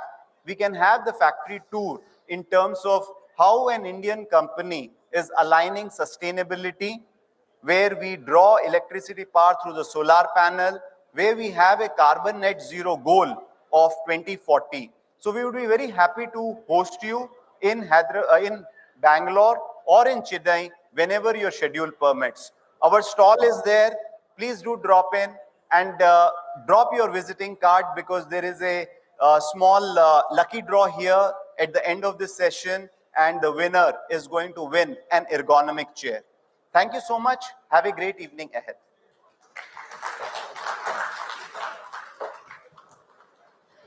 Thank you so much, sir. And now we move on to the final session of this evening, the most awaited one, the Doyens panel with the stalwarts of the architecture and design industry. Before we begin, I request the team to kindly set the stage. I request everyone at the back to please take your seats. This is the last session of the evening, and we request you all to kindly join in for it.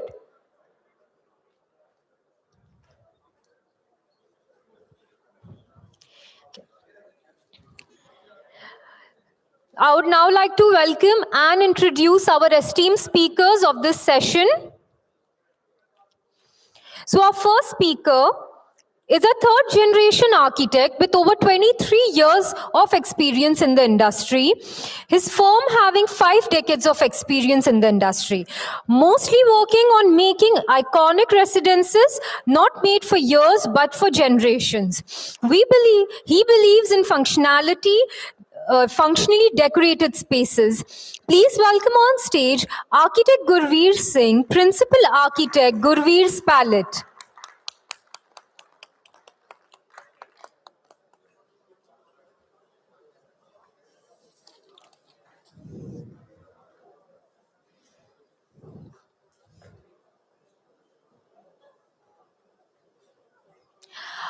Our next speaker leads the growth and creative trajectory with equal parts intuition and strategy.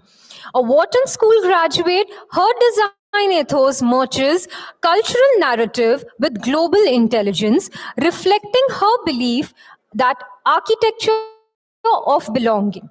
Please welcome on stage interior designer Monica Chaudhary, Chief Development Officer and co-founder of Habitat Architects.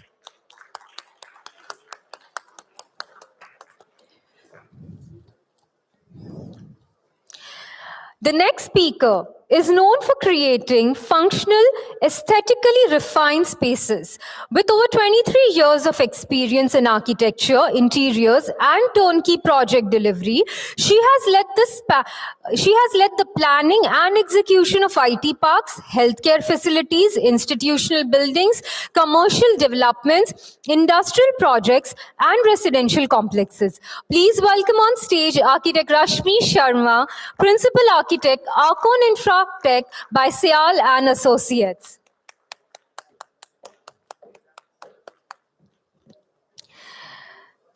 Next in line is a speaker who has served as former director of Ludhiana Smart City Limited and former chairman of the Indian Institute of Architects Punjab chapter. He is a distinguished architect, educator, and design consultant with over 3 decades of professional experience in architecture, planning, interiors, and urban development. Please welcome on stage Architect Sanjay Goyal, Chief Architect, DesignX Architects.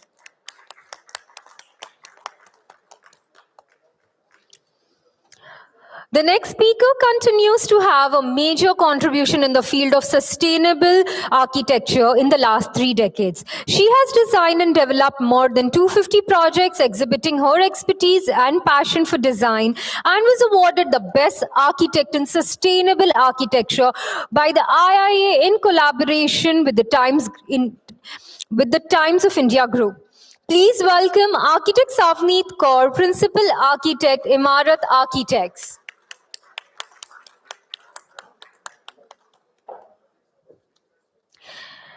The next speaker on the panel is a civil engineer and management postgraduate from IIM Indore with over 25 years of experience in construction, chemicals, and business process leadership across India and neighboring countries.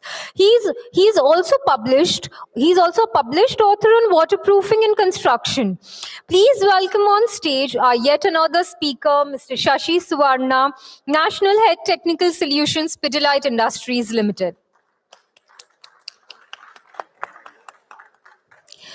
Our next speaker, with more than 25 years of professional experience, has undertaken numerous commercial, sports, buildings, residential, industrial, institutional, landscape, and interior design projects all over North India and overseas. These have been mentioned in the project in the project profile of By Design, his architectural firm, and he has established it in September 2000. Please welcome on stage our yet another speaker, architect Sukumar Jairath, director of By Design. I welcome you all to the Doyens Panel session of the Chandigarh edition of Design Debate. I now request architect Badrinath Kaleru, director of Studio Ardete, to please join and kick off this session. One more share. I'll just. No, one more share.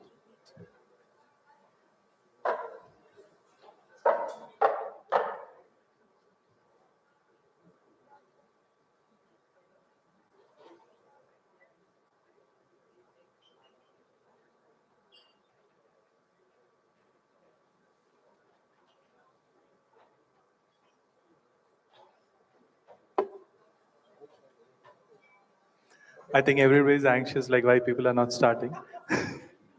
So we had a technical thing, like they're looking for another chair, but I think we can get it started. I think please take all the dignitaries. I would request to please take a chair.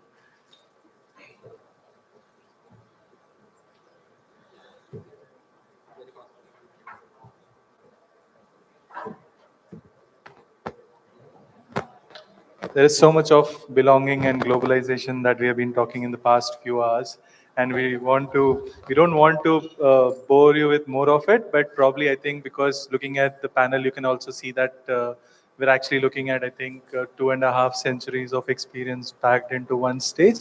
So we should be more considerate to get more, I think. So as a curator, like as a moderator, I would try to get the best of the experience of they had in years, and let's.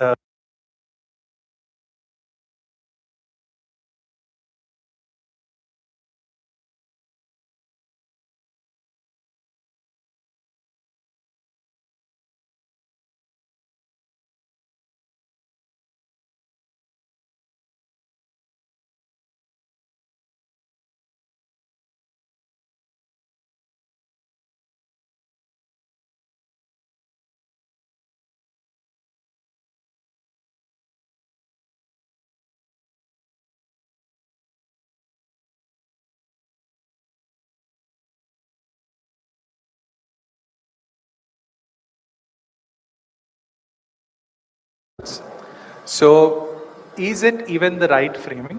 Can a building belong to a place and to the world at the same time?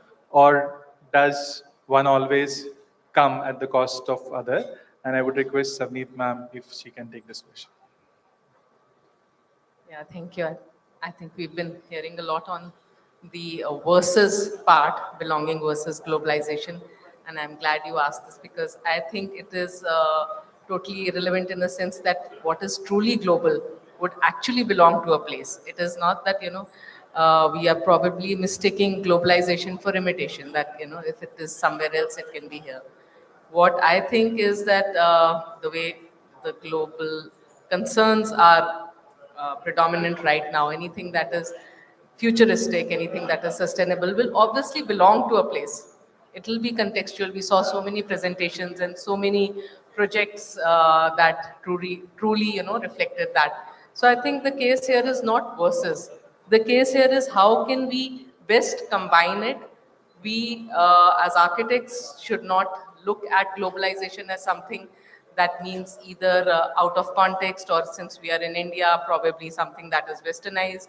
No, I think globalization is something that is, what concerns the entire globe at the moment. Probably sustainability, like we were talking of, what is the earth headed to, what is good for the people, what is relevant in today's times, and technology would aid that in any case.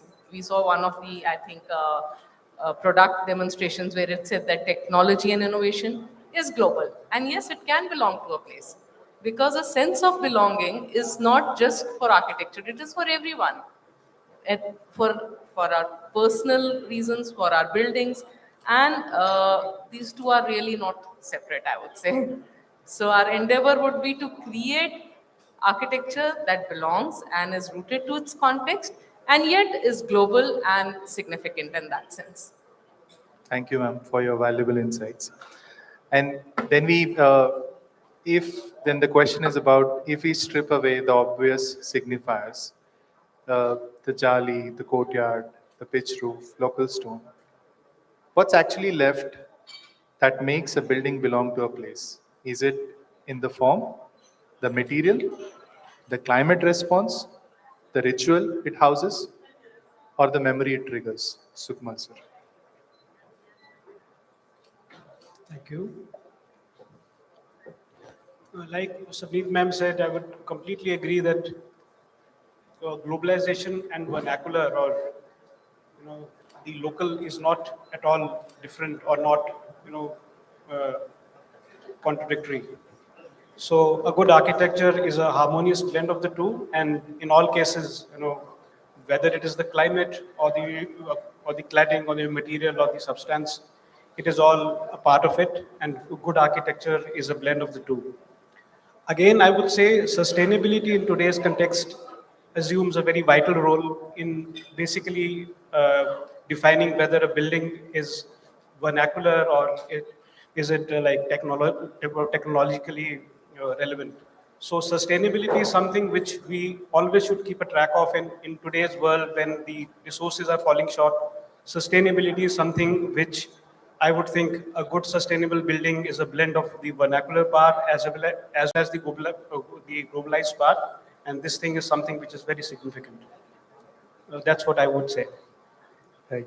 And I would like to pass on the same question to sir, because I'll repeat the question.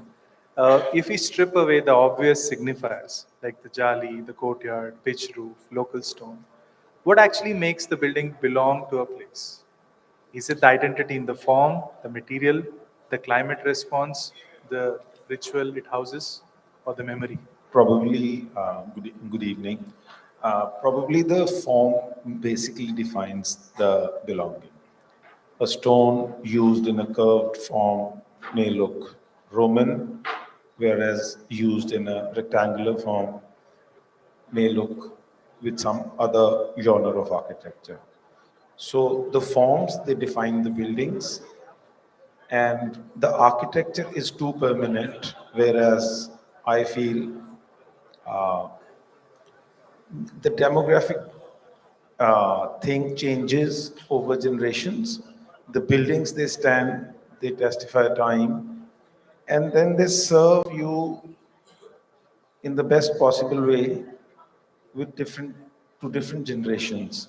So when we debate about globalization or belonging, as a human, we feel that this building was made by us, but you don't know to whom it is serving. You have to understand this, right?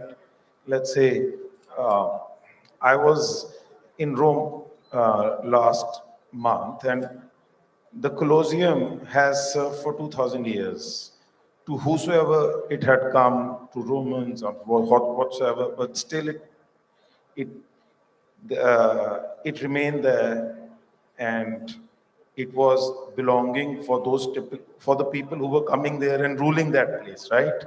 So it served, and that's the beauty of architecture actually, that when we design or when we make buildings, they live and they can serve anybody. So now the second part is that what is good or bad. See, globalization is any day something which is today's need. In a melodramatic way, I could say roti kapda makan. If everything has gone global, if our food has gone global, if our cloth has gone global, so similarly the architecture has also gone global. So we can't stick to things that this is ours. There's nothing which is ours. We will pass by. It'll go to somebody else's hands. So I think the need of the hour is making a productive buildings which live by ages, whether it is for belonging or whether it is globalization. We should think on that way. We should think where the building lives more. It should not fade off. It should not, because That's the major problem we are facing. Thank you. And ma'am, let me ask you to defend the other side of globalization. Globalization gave us shared technology, shared knowledge. A young architect in Mohali would learn something like from a project in Melbourne. What has globalization given to architecture that we should be grateful for and not anxious about? Exposure, speed, understanding. Understanding the context that I'm sitting in, how can that be reinterpreted the way the world has done it? Get it back to your own intelligence and then put it across. I mean, as clearly as this, I do not consider globalization and belonging as the two opposites. They are in continuation. I'm quite in tandem with what Savneet said. That once you are looking at a particular design and architecture, the discourse that we are doing today, I'm wondering, since I've started to hear this, why are we looking at this concept as either this or that? Belonging, as you also asked in one of the questions before, the form. I personally don't think that belonging has a question to do with the form. It's the intelligence of the form which is going to get the belonging. It being a round, square, what kind of shape, has got nothing to do with how am I interpreting my design or my architecture. But definitely the experiential value of it, the intelligence that I've put through it. If I'm looking at creating something and I do not think if I create something traditional, that will be more belonging for an Indian in this context that we are sitting, or if I'm trying to create something which is more modern, it is more globalized. Personally, I think if we are looking at globalization and we are looking at belonging, it could be just a continuum which should continue, which for me continues. I mean, it's a story which I'm building. I'm taking my experience from the world that I've seen, and the new world technology and the digital understanding today has given us such a fantastic opportunity to see everything as I'm sitting here, or Mohali, or Chandigarh, or Rome, or any place in the US, or maybe in some jungles of Brazil. If I have the internet, I can do and see and feel the same things which somebody on the other part of the world does. Does that answer your question? Yeah, it does. So moving on, I would, Mark Auge called airports, malls, and hotels as non-places, interchangeable, identity-free, the same everywhere. Yet they are among the most built typologies of our time. Can a non-place be given identity, or is it placelessness sometimes the honest answer to globalized program?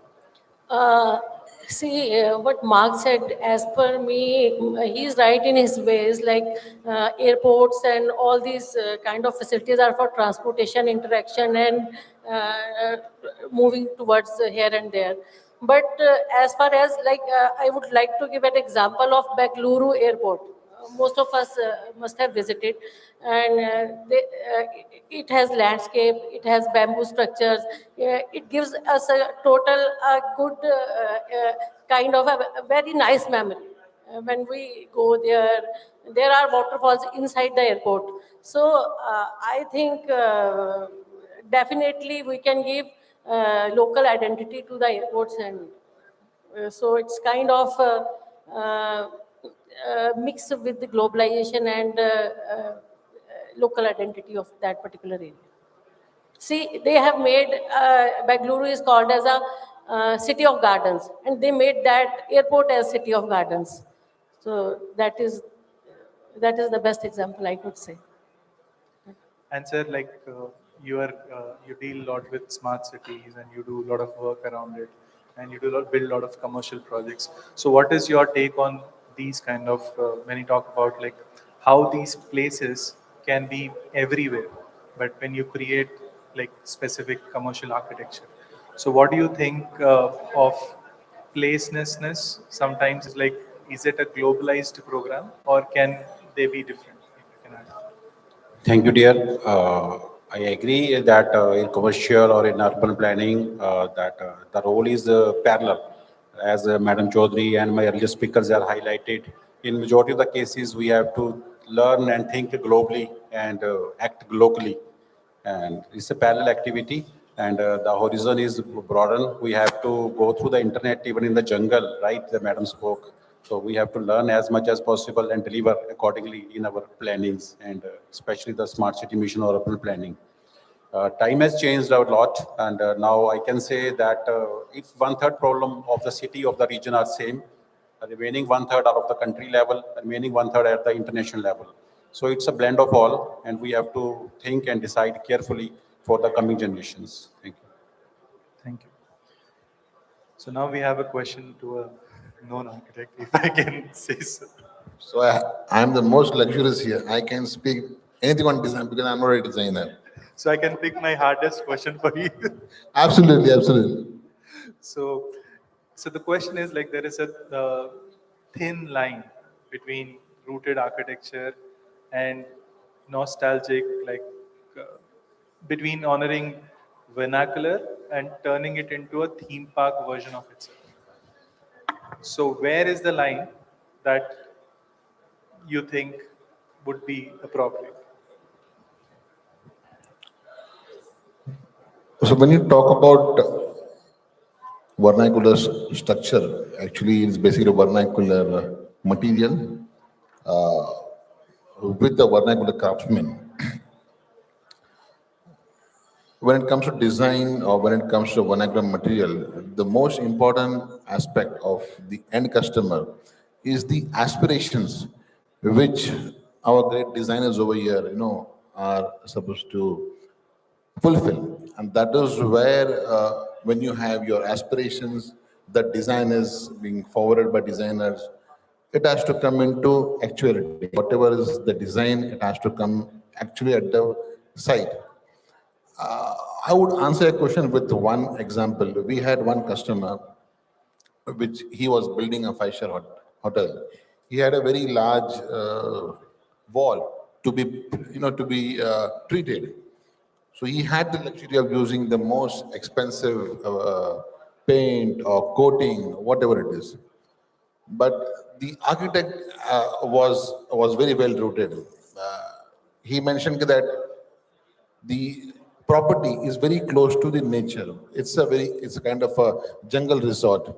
Why don't we bring the outside jungle inside your hotel to give that feeling of belongingness? That is exactly what the topic is today. So instead of a painting or a coating or a wallpaper, they designed a jungle mural with plasters and clay. They made tigers and plants. It was all fine, but the project was in a place where the summers goes up to 45 and winters goes to 2 degree, 4 degree. So a plaster or a clay substance cannot withstand that extreme temperature nor the severity of the coldness. So they had to use some material which can make it adaptable. That is where we come into picture. That is where myself, my company comes into picture, where we have certain additives, certain polymers which we add into this plasters, this clays, to make it flexible enough to withstand the vigorous heat and the harshness of the cold. So to answer your question, the vernacular material is a luxury. We would like globalization to bring upon standardization. It brings standardization, but local craft brings belongings. Belongings are well rooted. It gives you identity. It gives you authenticity. And to make your dream fulfill, company like mine are there to ensure we have the products, we have the chemicals to make it suitable to last long. And whatever you dream, whatever you design, it can come into life. Thank you, sir. Thank you for insight. And like now, it's an open question for anybody. So it is, now we are moving to the next section. So we call it like, so identity is easy to define on a panel and hard to define in a client meeting. When a client walks into wanting a glass tower they saw in Dubai or Singapore, how do you argue for a place, or do you ever lose that argument? It's an open. So the question is like, the last point is like, if like it is easy to identify the panel and like on a panel and hard to defend in a client meeting. When a client walks in wanting a glass star they saw in Dubai or in Singapore, how do you argue for the place? Or do you ever lose that argument? Can I answer this? Yeah. Actually, see, I normally, we design industries and many corporate buildings as well.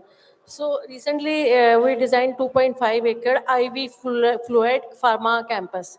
And the interesting part is the all machinery was coming from China and some part from Germany. And the client is from Mumbai. And their main team is from Gujarat. And the industry is in Kathua, and we are architects, right? So from Chandigarh. So I am just combining globalization and belongingness here.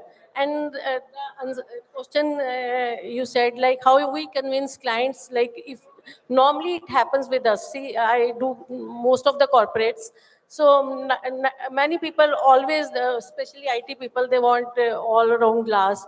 And how we now, initial stages were different, but now I try to convince. And see, I always said that facade attracts, but for inside you need to retain. For retain, you need to have good inside, good air, good water, good temperature conditions. So when we say if you want to retain your tenants, you want to retain your occupancy, you need, then they understand. That is the only point. So they need purpose too. Then, yes. Right. So when you said, how do we, we're talking about identity here. We are designers here, we are creating identity. If there is a client who comes to us with some kind of aspirations, we as a practice do not resist it, we don't fight with it. We try to create an intelligence from the fact that what is he wanting or what is the context wanting. He can be wanting something, and if nobody wants anything, where are we going to come into the picture of building something which is different? So it's all right. They came with a glass tower. Now it's literally my job to define, should that glass tower be put exactly where is it? If the plot is south facing, should the entire glass be put there, because it's going to not be a very climatically happy situation for him. So yes, we as designers and architects here face a lot of challenges like this, but that's all right. We are creating identity, we are creating space from them for that, and we need to have the intelligence, and we need to part that intelligence to create something which could be iconic, at the same time should be comfortable, should be livable, should give the person who's using it the identity. It's not my identity, it is the client's identity, which should be respected in my understanding. So it's more than the place, it's the intent of the client. Could be. It's the intent of the client, and I lose my value as a designer if I cannot interpret that thing into the right context and the right place. That is somewhere my stance lies on this. One of the things is that we need to, before, like kind of immediately criticizing or saying this is what he wants and it is not suited to it, one needs to understand the client. Where is he coming from? What is it exactly that he wants? Like she said, it's after all this thing, and it's our role to understand the client, and then if something makes sense or not, to educate him so that we come on the same platform, and by the end of it, he's wanting what is climatically or ecologically sensitive to the area. And belonging, to a large extent, not just comes from the built form, it also comes from a sense of culture, from a sense of surroundings. There is so much more that creates belonging, and I think as architects we need to understand the people we are designing for before we say whether it is global or this thing. So, and I think so far in my career I haven't had a client who just contradicts or says ki nahi ye to theek nahi hai. He may have come with a glass idea, but at the end of the discussions you're on the same panel. Right. So I think so very like often from architects where he starts, need to, but we have to where we take you. yeah, take I him. think very often architects need to work as psychologists, as educators, as friends. So that's part of the, I think high time the conversation has to move from the image to the intelligence of the image. That's where we bridge the gap. I mean, anybody can pick up an image. They could do it 20 years earlier as well from a magazine or a photograph of the vision of their travel. Now it is an AI or it's any kind of visual stimuli that we get. Why would they come to an architect with it? Only because the architect can define the intelligence behind it and create something which matches the visual in his mind.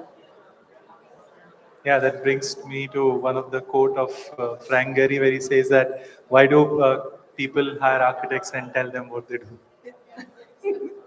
That was a good reminder. So then the next section of it is like, belonging used to be enforced by limitation. You built with whatever was within the cart's distance. Now we ship Italian marble, German glass from anywhere on earth.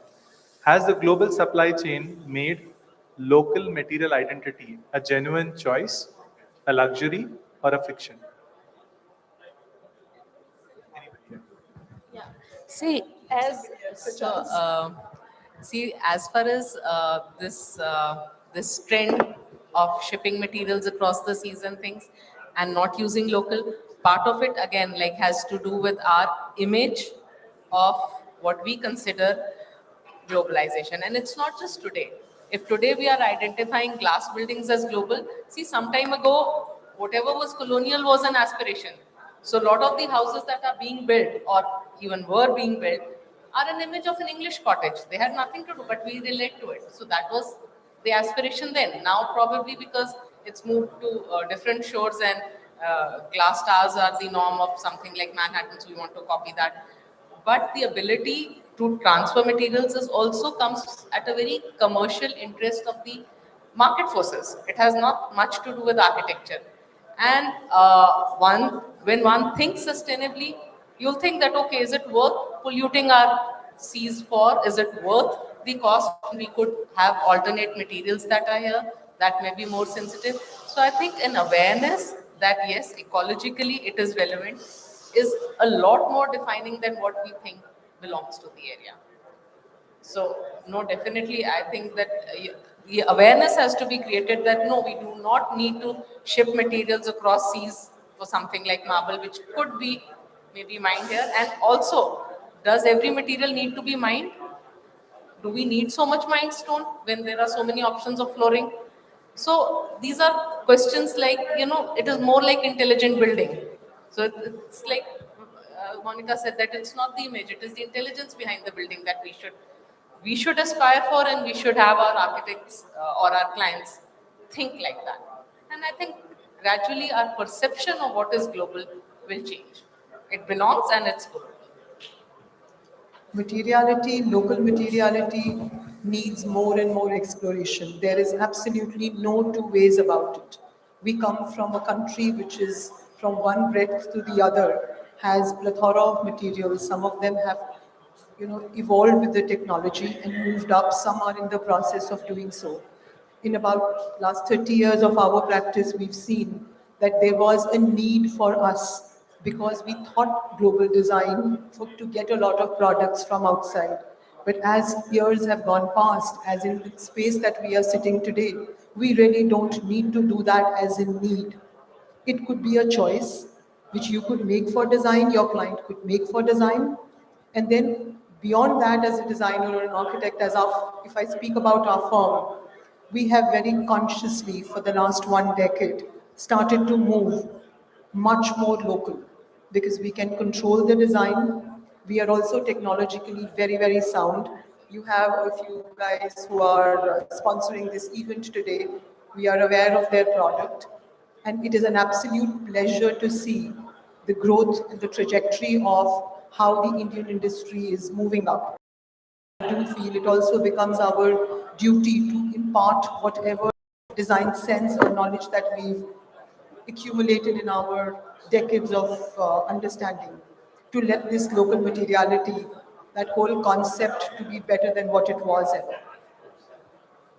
Yes, I fully agree. The type of creative intelligence that we have, combined with the heritage that we inherit, the strong heritage that the country has, we are now in a position, rather than picking up globalized ideas, we can, in our country, create ideas which can be globalized and, sent across the borders for others to emulate, rather than looking at other people's ideas to take care of us. So that's exactly what I totally agree with. Yeah. So I will like to endorse that everything depends upon architect at the end of the day. Architect is a multi-faced personality, like his psychologist and many more things. Next to God, I can say many times, client, leave it to the architect. Let do whatever you want. Same rich client comes to us for a global type of building, global available materials, and available materials and green buildings and environment friendly buildings. The architect to decide and implement. So I'd like to add one thing. I think so sustainability has a role in this where, local materials are preferred more. So basically when you import, you are using a lot of carbon. So your carbon footprint goes at a toss. And nowadays when you talk about belongings, luxury, so the imperfection somewhere brings about luxury. So that is where probably, a lot of local material are being used and consumed. So then we move to the next section, which is related to technology and the next generation. So it's like the same software, the same render engines, increasingly the same AI tools sit in every studio on the planet. Do these tools flatten architecture?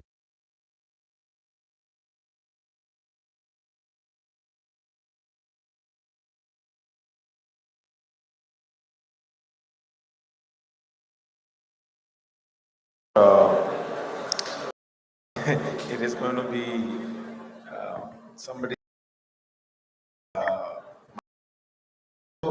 We should not be scared of the fact that it is going to flatten this. Uh, AI is seamless. It is without boundaries. It's just there. It's just entered. I think so. Another 5 years down the line, the kind of data they have, the kind of information they have, multiplied and multiplied. I think so. It'll go crazy only. It's not going to be a definite set of architecture which is going to rule. Probably more importantly, the buildings which are defined today is the material which defines it, right? So with the human population not really stopping and the scarcity of material is there, so we tend to use a lot of material which is easily available, whether it is local material or whether, and that defines our buildings also, right? So at the end of the day, somebody says that the cost is important. So uh, in that sense, I feel that material also defines too much. But getting back to the topic, AI would be a generous help to entire architecture and other fraternity also, and it will give a new leash of life. The design, the implementation of different aspects which may not have been used till now may get into our architecture. It will be a great boon, I think so. Can I give? See, I feel there is good and bad in everything, and AI also has that. Like, see how we give prompt to the AI. Like we can give, we are in so and so temperature with this is localized area, and can you help us to make what material we should use, what kind of roof structure, this much of snowfall, this is this much of heat. So it could be helpful also. This is my point of view. I actually disagree with AI being scary for architects. I think it's a technology, and like any other technological or industrial revolution in the past, it will only move towards, a better world. And a profession like architecture, where one of the key aspects which we are not talking about here is creativity. So any technology cannot will never rule out creativity, one. And second is the human connect. People. At the end of it, like we spoke earlier, that we are dealing with people, we are trying to understand them. And there is where our abilities come in focus. So our ability to create and our ability to relate to people, that is something that any kind of technology will not take over. However, it will definitely assist us on other things which will give us more free time to be more creative and participate. So I think all in all, it's a very big blessing. 100%. AI, conversation on AI is my favorite topic to ever discuss at this point because it comes with such interesting perspectives from everyone. AI is a word perhaps a lot of industries it might be a new concept for them. But in our industry, AI means artificial intelligence, machine learning, using the machine as tools. No architecture was ever done without it. From the time when we were looking at using the set squares, we were also using a tool. We were trying to create something in our mind and then represent it. Now by the machines, AutoCAD came in and the Revits came in and the Rhinos came in. It is just a tool which moves forward. Similarly now, AI as in ChatGPT has a facility to just put an image and create something. A Claude can do something else, a Midjourney can do something else, Kriya can do something else. You have up team number of tools which can be used. Imagine it's so enjoyable to work in today's time because the project which used to take me a month to get to the end, I can do my design iterative process so much more faster. It's at the click of a button. So I don't think an AI tool flattens the concept of design. What it flattens is the thought of the person behind it. Point given, taken. I hope nobody's taken an exception on it. So the psychology of, architecture demands that, we as professionals are able to provide the emotional comfort to the end client. So AI, I would think, assists us in being able to do so. And in that manner, we should be able to, look at AI as a tool and as a helping hand, rather than a threat, I would think. So as professionals. It's a smarter Behance, smarter Pinterest, faster. I mean, there was a time Pinterest used to be a pain when the client would come with a picture of that. Now they come with 10 more which they've created. It's just a question of, so they're creating their own mood board. So come to think of it. So it's happened like. It's an interesting tool and it's a collaborative tool now. Earlier we were using the tool and the client would come and understand. Now the client is coming with the tool and the mood board which we were creating with that much, effort, trying to understand what style, what is the jhaliya, the jharoka, or a modern fair face construction is what the person would like. Now they come with those ideas. It just makes it a shade easier. They sure cannot, even if they manage to create a drawing of it, they sure will not be able to construct a house. So I don't see where is the scare. So it so happened like one day I get a message in the morning, somebody sent me saying that Badri, this is your building. Somebody played on AI and made it a different kind of building, which it looks like. So I told him welcome to the brave new world. So where references would go a farther way and they become buildings as well. So for many younger architects, we're trained on global references and feel at home everywhere and nowhere. Some have never built in a vernacular they grew up with. Are we training a generation that's placeless by default? And is that simply a new kind of identity? Many young architects were trained on global references and feel at home everywhere and nowhere. Some have never built in a vernacular way they grew up with, in a vernacular way they grew up. Are we training a generation that's placeless by default? And is that a loss or simply a new kind of identity? I think we'll have a very similar take on it, but let's just continue with each other there. So the young architect today definitely is overexposed, has seen everything around.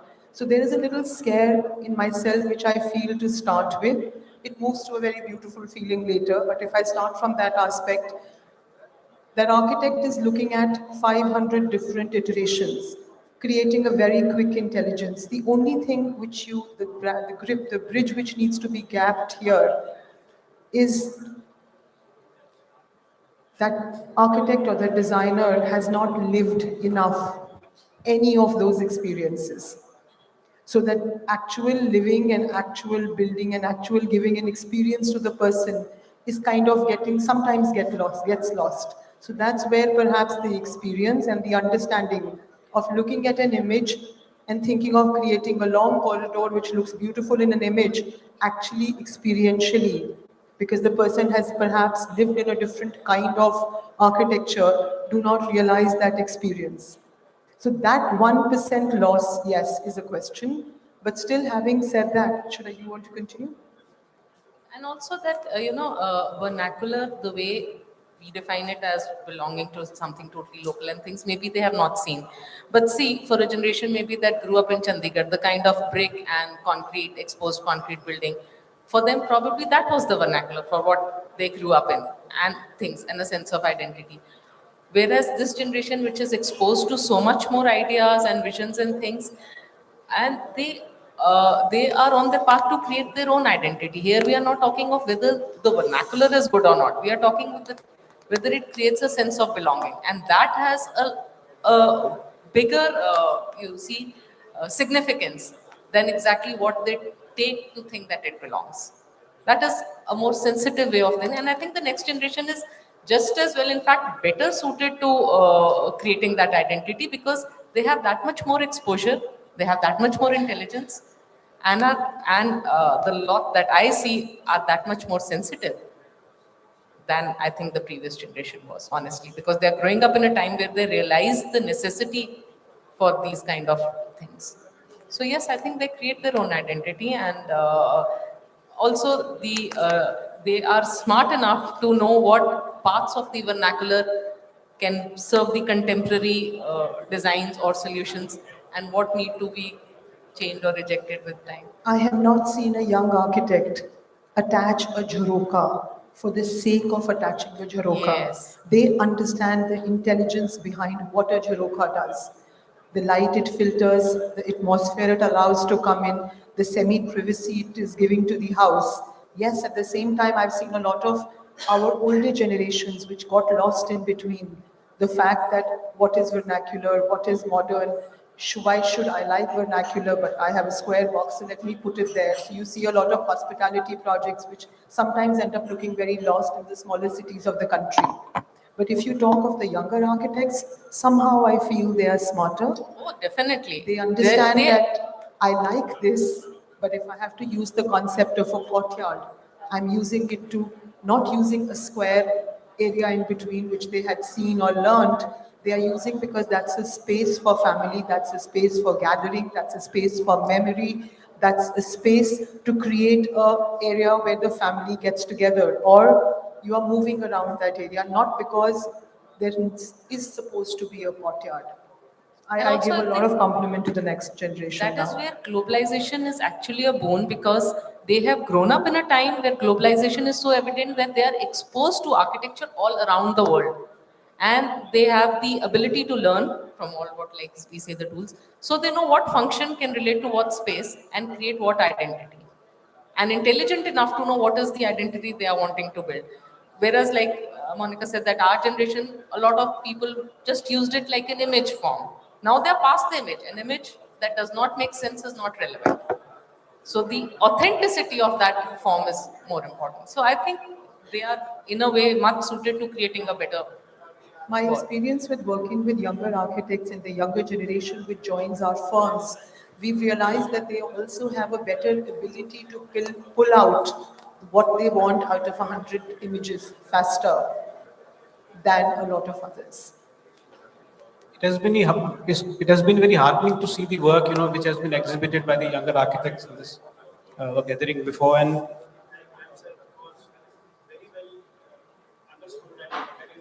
assimilated by the younger architects as to what seamless integration of vernacular and globalized situations. We've seen it for us, and you as one are also one of the people who are doing it very well. Thank you. So now we get to the closing part of it, we can have more insight. So forget the buildings for a moment. What does belonging mean to you personally? And how much of your own sense of where you are from ends up consciously or not in what you design? Like I said, it is a lot cultural.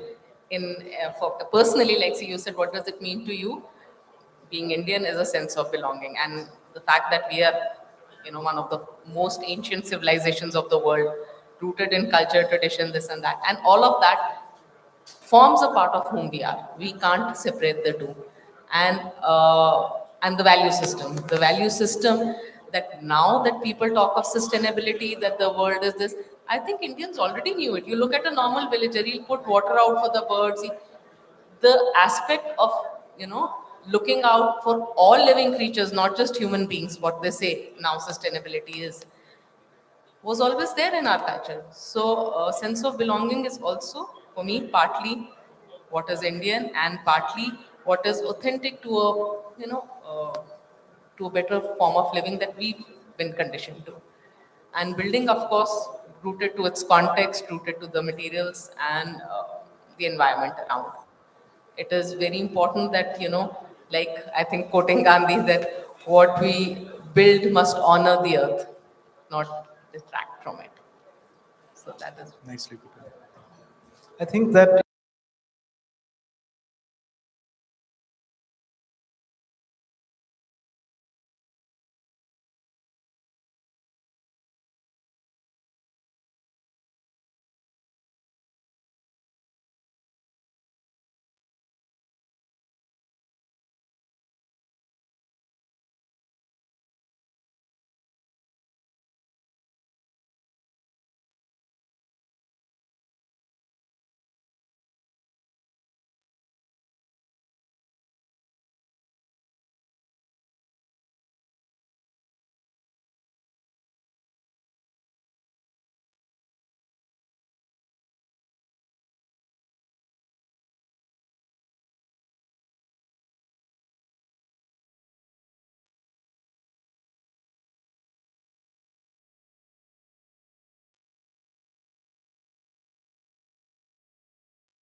help of again, but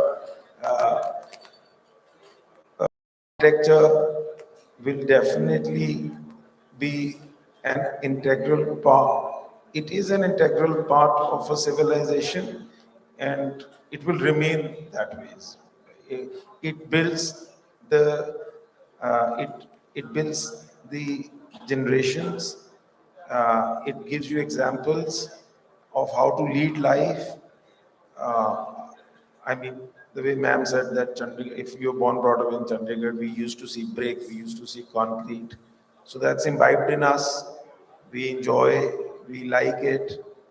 We we have been we adapt to it, and we are also sense of belonging is also there, right? So next, the new generations are going to see relatively very different kind of architecture which the humans have not seen.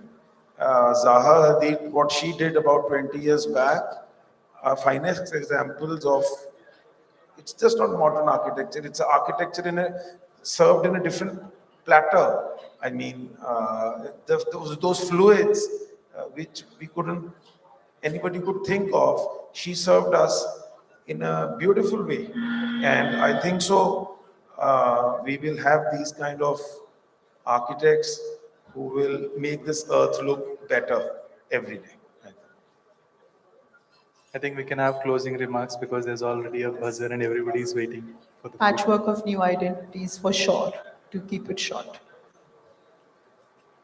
You can choose to answer any one of them about the Definitely, I would like after see next 50 years with better global standards and in future for future generation, I think they will adopt vernacular. They will go in a vernacular way. Definitely. I'm also of the same opinion that coming 50 years, think more and more globally, but act more and more locally or vernacular architecture. That is the need of the hour. Let us not forget the past, not forget the roots. Primarily focus should be on the regional context and learn everything from the global level.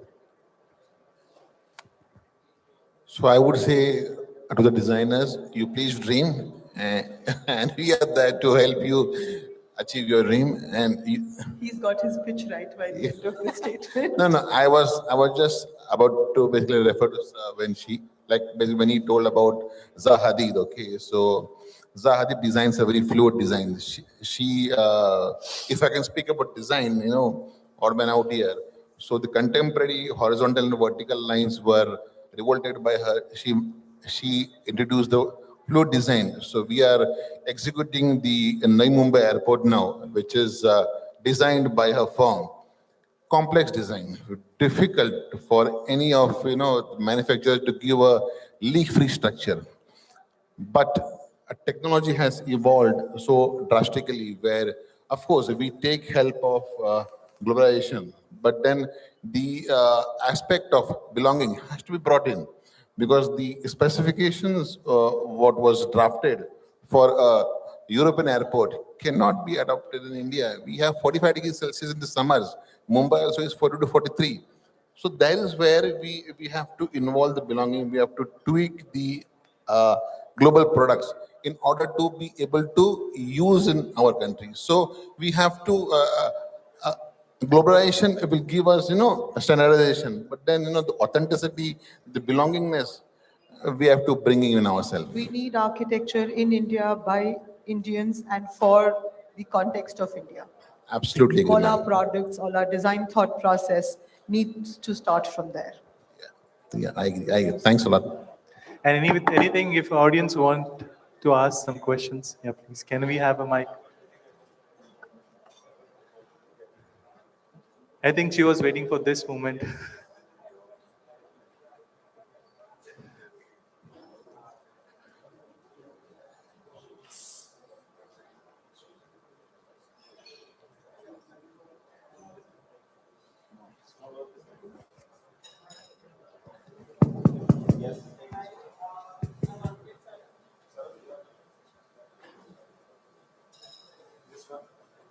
ये दे दीजिए.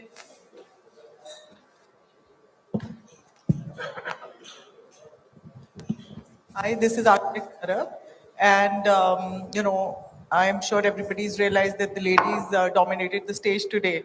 But my question is for that person who's least answered the questions, that is the moderator. So, okay, so when we talk of globalization, we talk of oneness, we talk of all these things that the belongingness and everything like that. But your buildings, that's a clear display of globalization. The kind of facades you're doing, the kind of the play with the concrete, how do you do that? How do you convince the client at the first stage to follow your instructions? So, so it is more like end of the day again. It is more like I think it's somewhere when we look at it. Today, it is also about there is a bigger interest of globalization. It is also as the lot has to do with the designer who is actually working on, and maybe to an extent that the softwares behind those designers are actually helping them to create those. So to answer it, like how do we convince the clients? I think initially, like it is mainly about, so Mukul Goyal is a very dear friend of mine, and he actually puts it in a very nice way. I really imagine it. It's always like every project, Badri, when you work on it, there is a bubble, which is the bubble of comfort. And every time we're pushing it to get to it in different extent. And it's like when you it is all about the pursuit. When we say that, okay, when you believe something is so strong, something that has to have its to see the light of its day, it's like pushing the bubble of comfort to the maximum where you can. In every project, you're doing it over and over again, and to a point where you encompass a certain like qualities, and the client would just understand based on your past experiences, would give into it. I think I even asked this to Sanjay Puri once when he said that it's not that every project I do, I could do the way I would want to, but as time, as practice grows, I could get into the percentage of projects which I would want in the way that I would want to do has increased from the last years. But it is not that even today I can do every project in a way that I would want to do it. So you find it easy or difficult to convince them? I think that's part of the game. Like, you would want to play that game, even it irrespective of it is.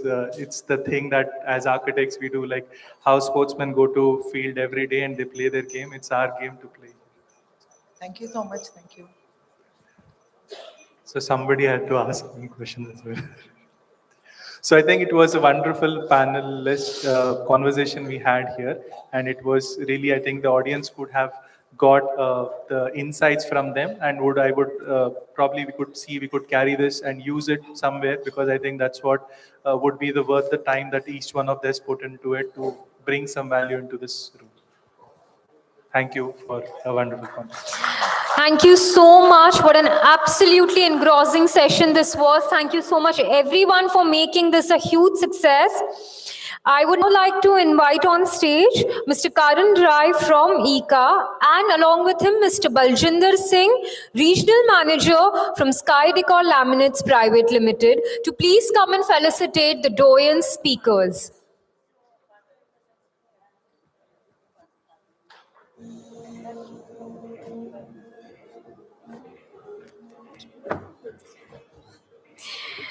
I request our speakers to please come forward for felicitation as I call out your names. We start with Architect Gurveer Singh, Principal Architect Doyens Palette.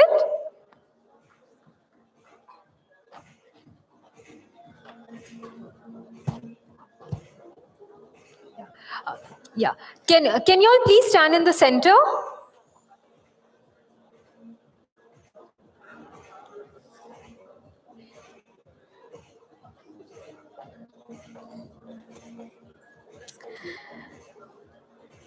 Thank you. Next, we have interior designer Monica Chaudhary, Chief Development Officer and co-founder, Habitat Architects. Can we have a round of applause for our Doyens panelists?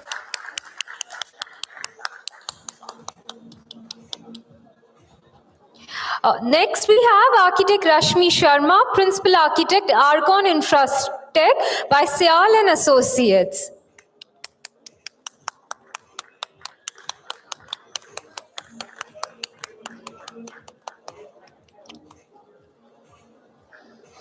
Next is Architect Sanjay Goyal, Chief Architect, Design X Architects. Oh, okay.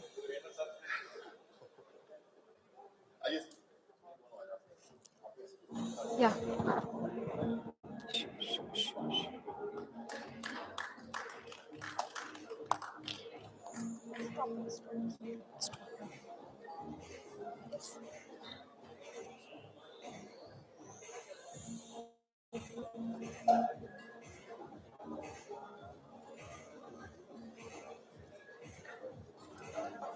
Oh.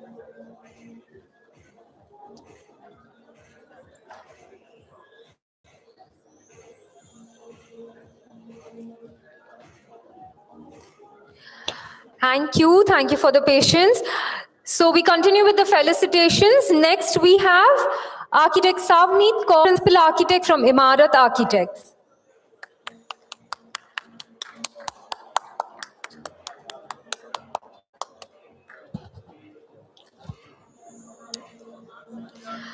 Next is Mr. Shashi Suvarna, National Head Technical Solutions, Pidilite Industries Limited.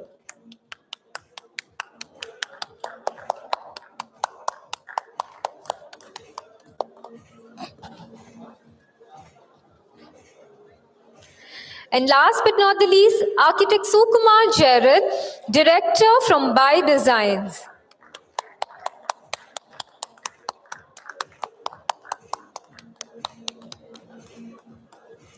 Thank you, ladies and gentlemen. Please wait for a group picture. Can we have a group picture?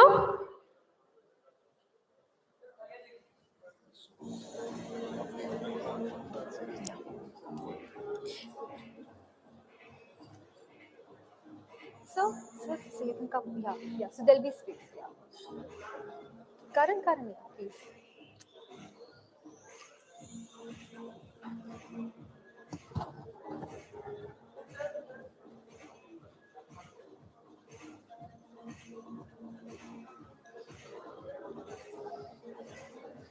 Thank you so much, everyone. And that wraps up the 53rd edition of Design Debate. I thank you all for your patience and being an amazing audience. From me and the entire team of ITP Media India, I'd like to extend my thanks to our partners. Event is powered by Pidilite.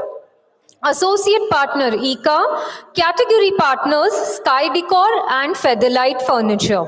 Thank you all for your support, and of course, I'd like to thank once again our esteemed audience, our extremely talented and supportive curator, and the brilliant speakers on the Next Gen and the Doyens groups for taking time and making this event a huge success. Chandigarh, it was a pleasure to be here, and we hope to see you again soon next year. Thank you so much. Good night.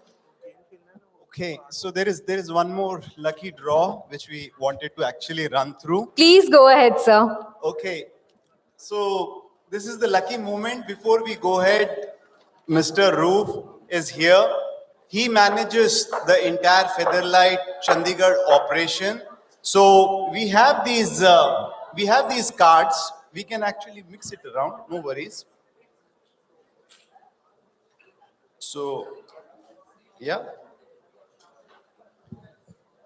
So the condition is that the lucky person should be available here. And if that person is not there, then it goes to the next. That's the whole game. So Roof, you can just move around, churn around, and look forward for the lucky winner. Hope he or she is present here. Okay, go ahead. Mr. Jayesh Puri, Emirate Architects. Is Jayesh there? Okay, let's give him a big round of applause. Congratulations. Jayesh, you are going to get an ergonomic chair. So presently, how many hours you work in a day? 12 to 13. So he's already working 12 to 13. Now that he got a good ergonomic chair, you can increase few more. Okay, we'll take a photo.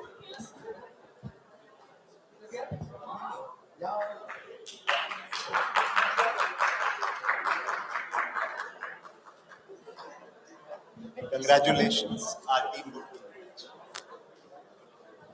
Thank you so much. Thank you.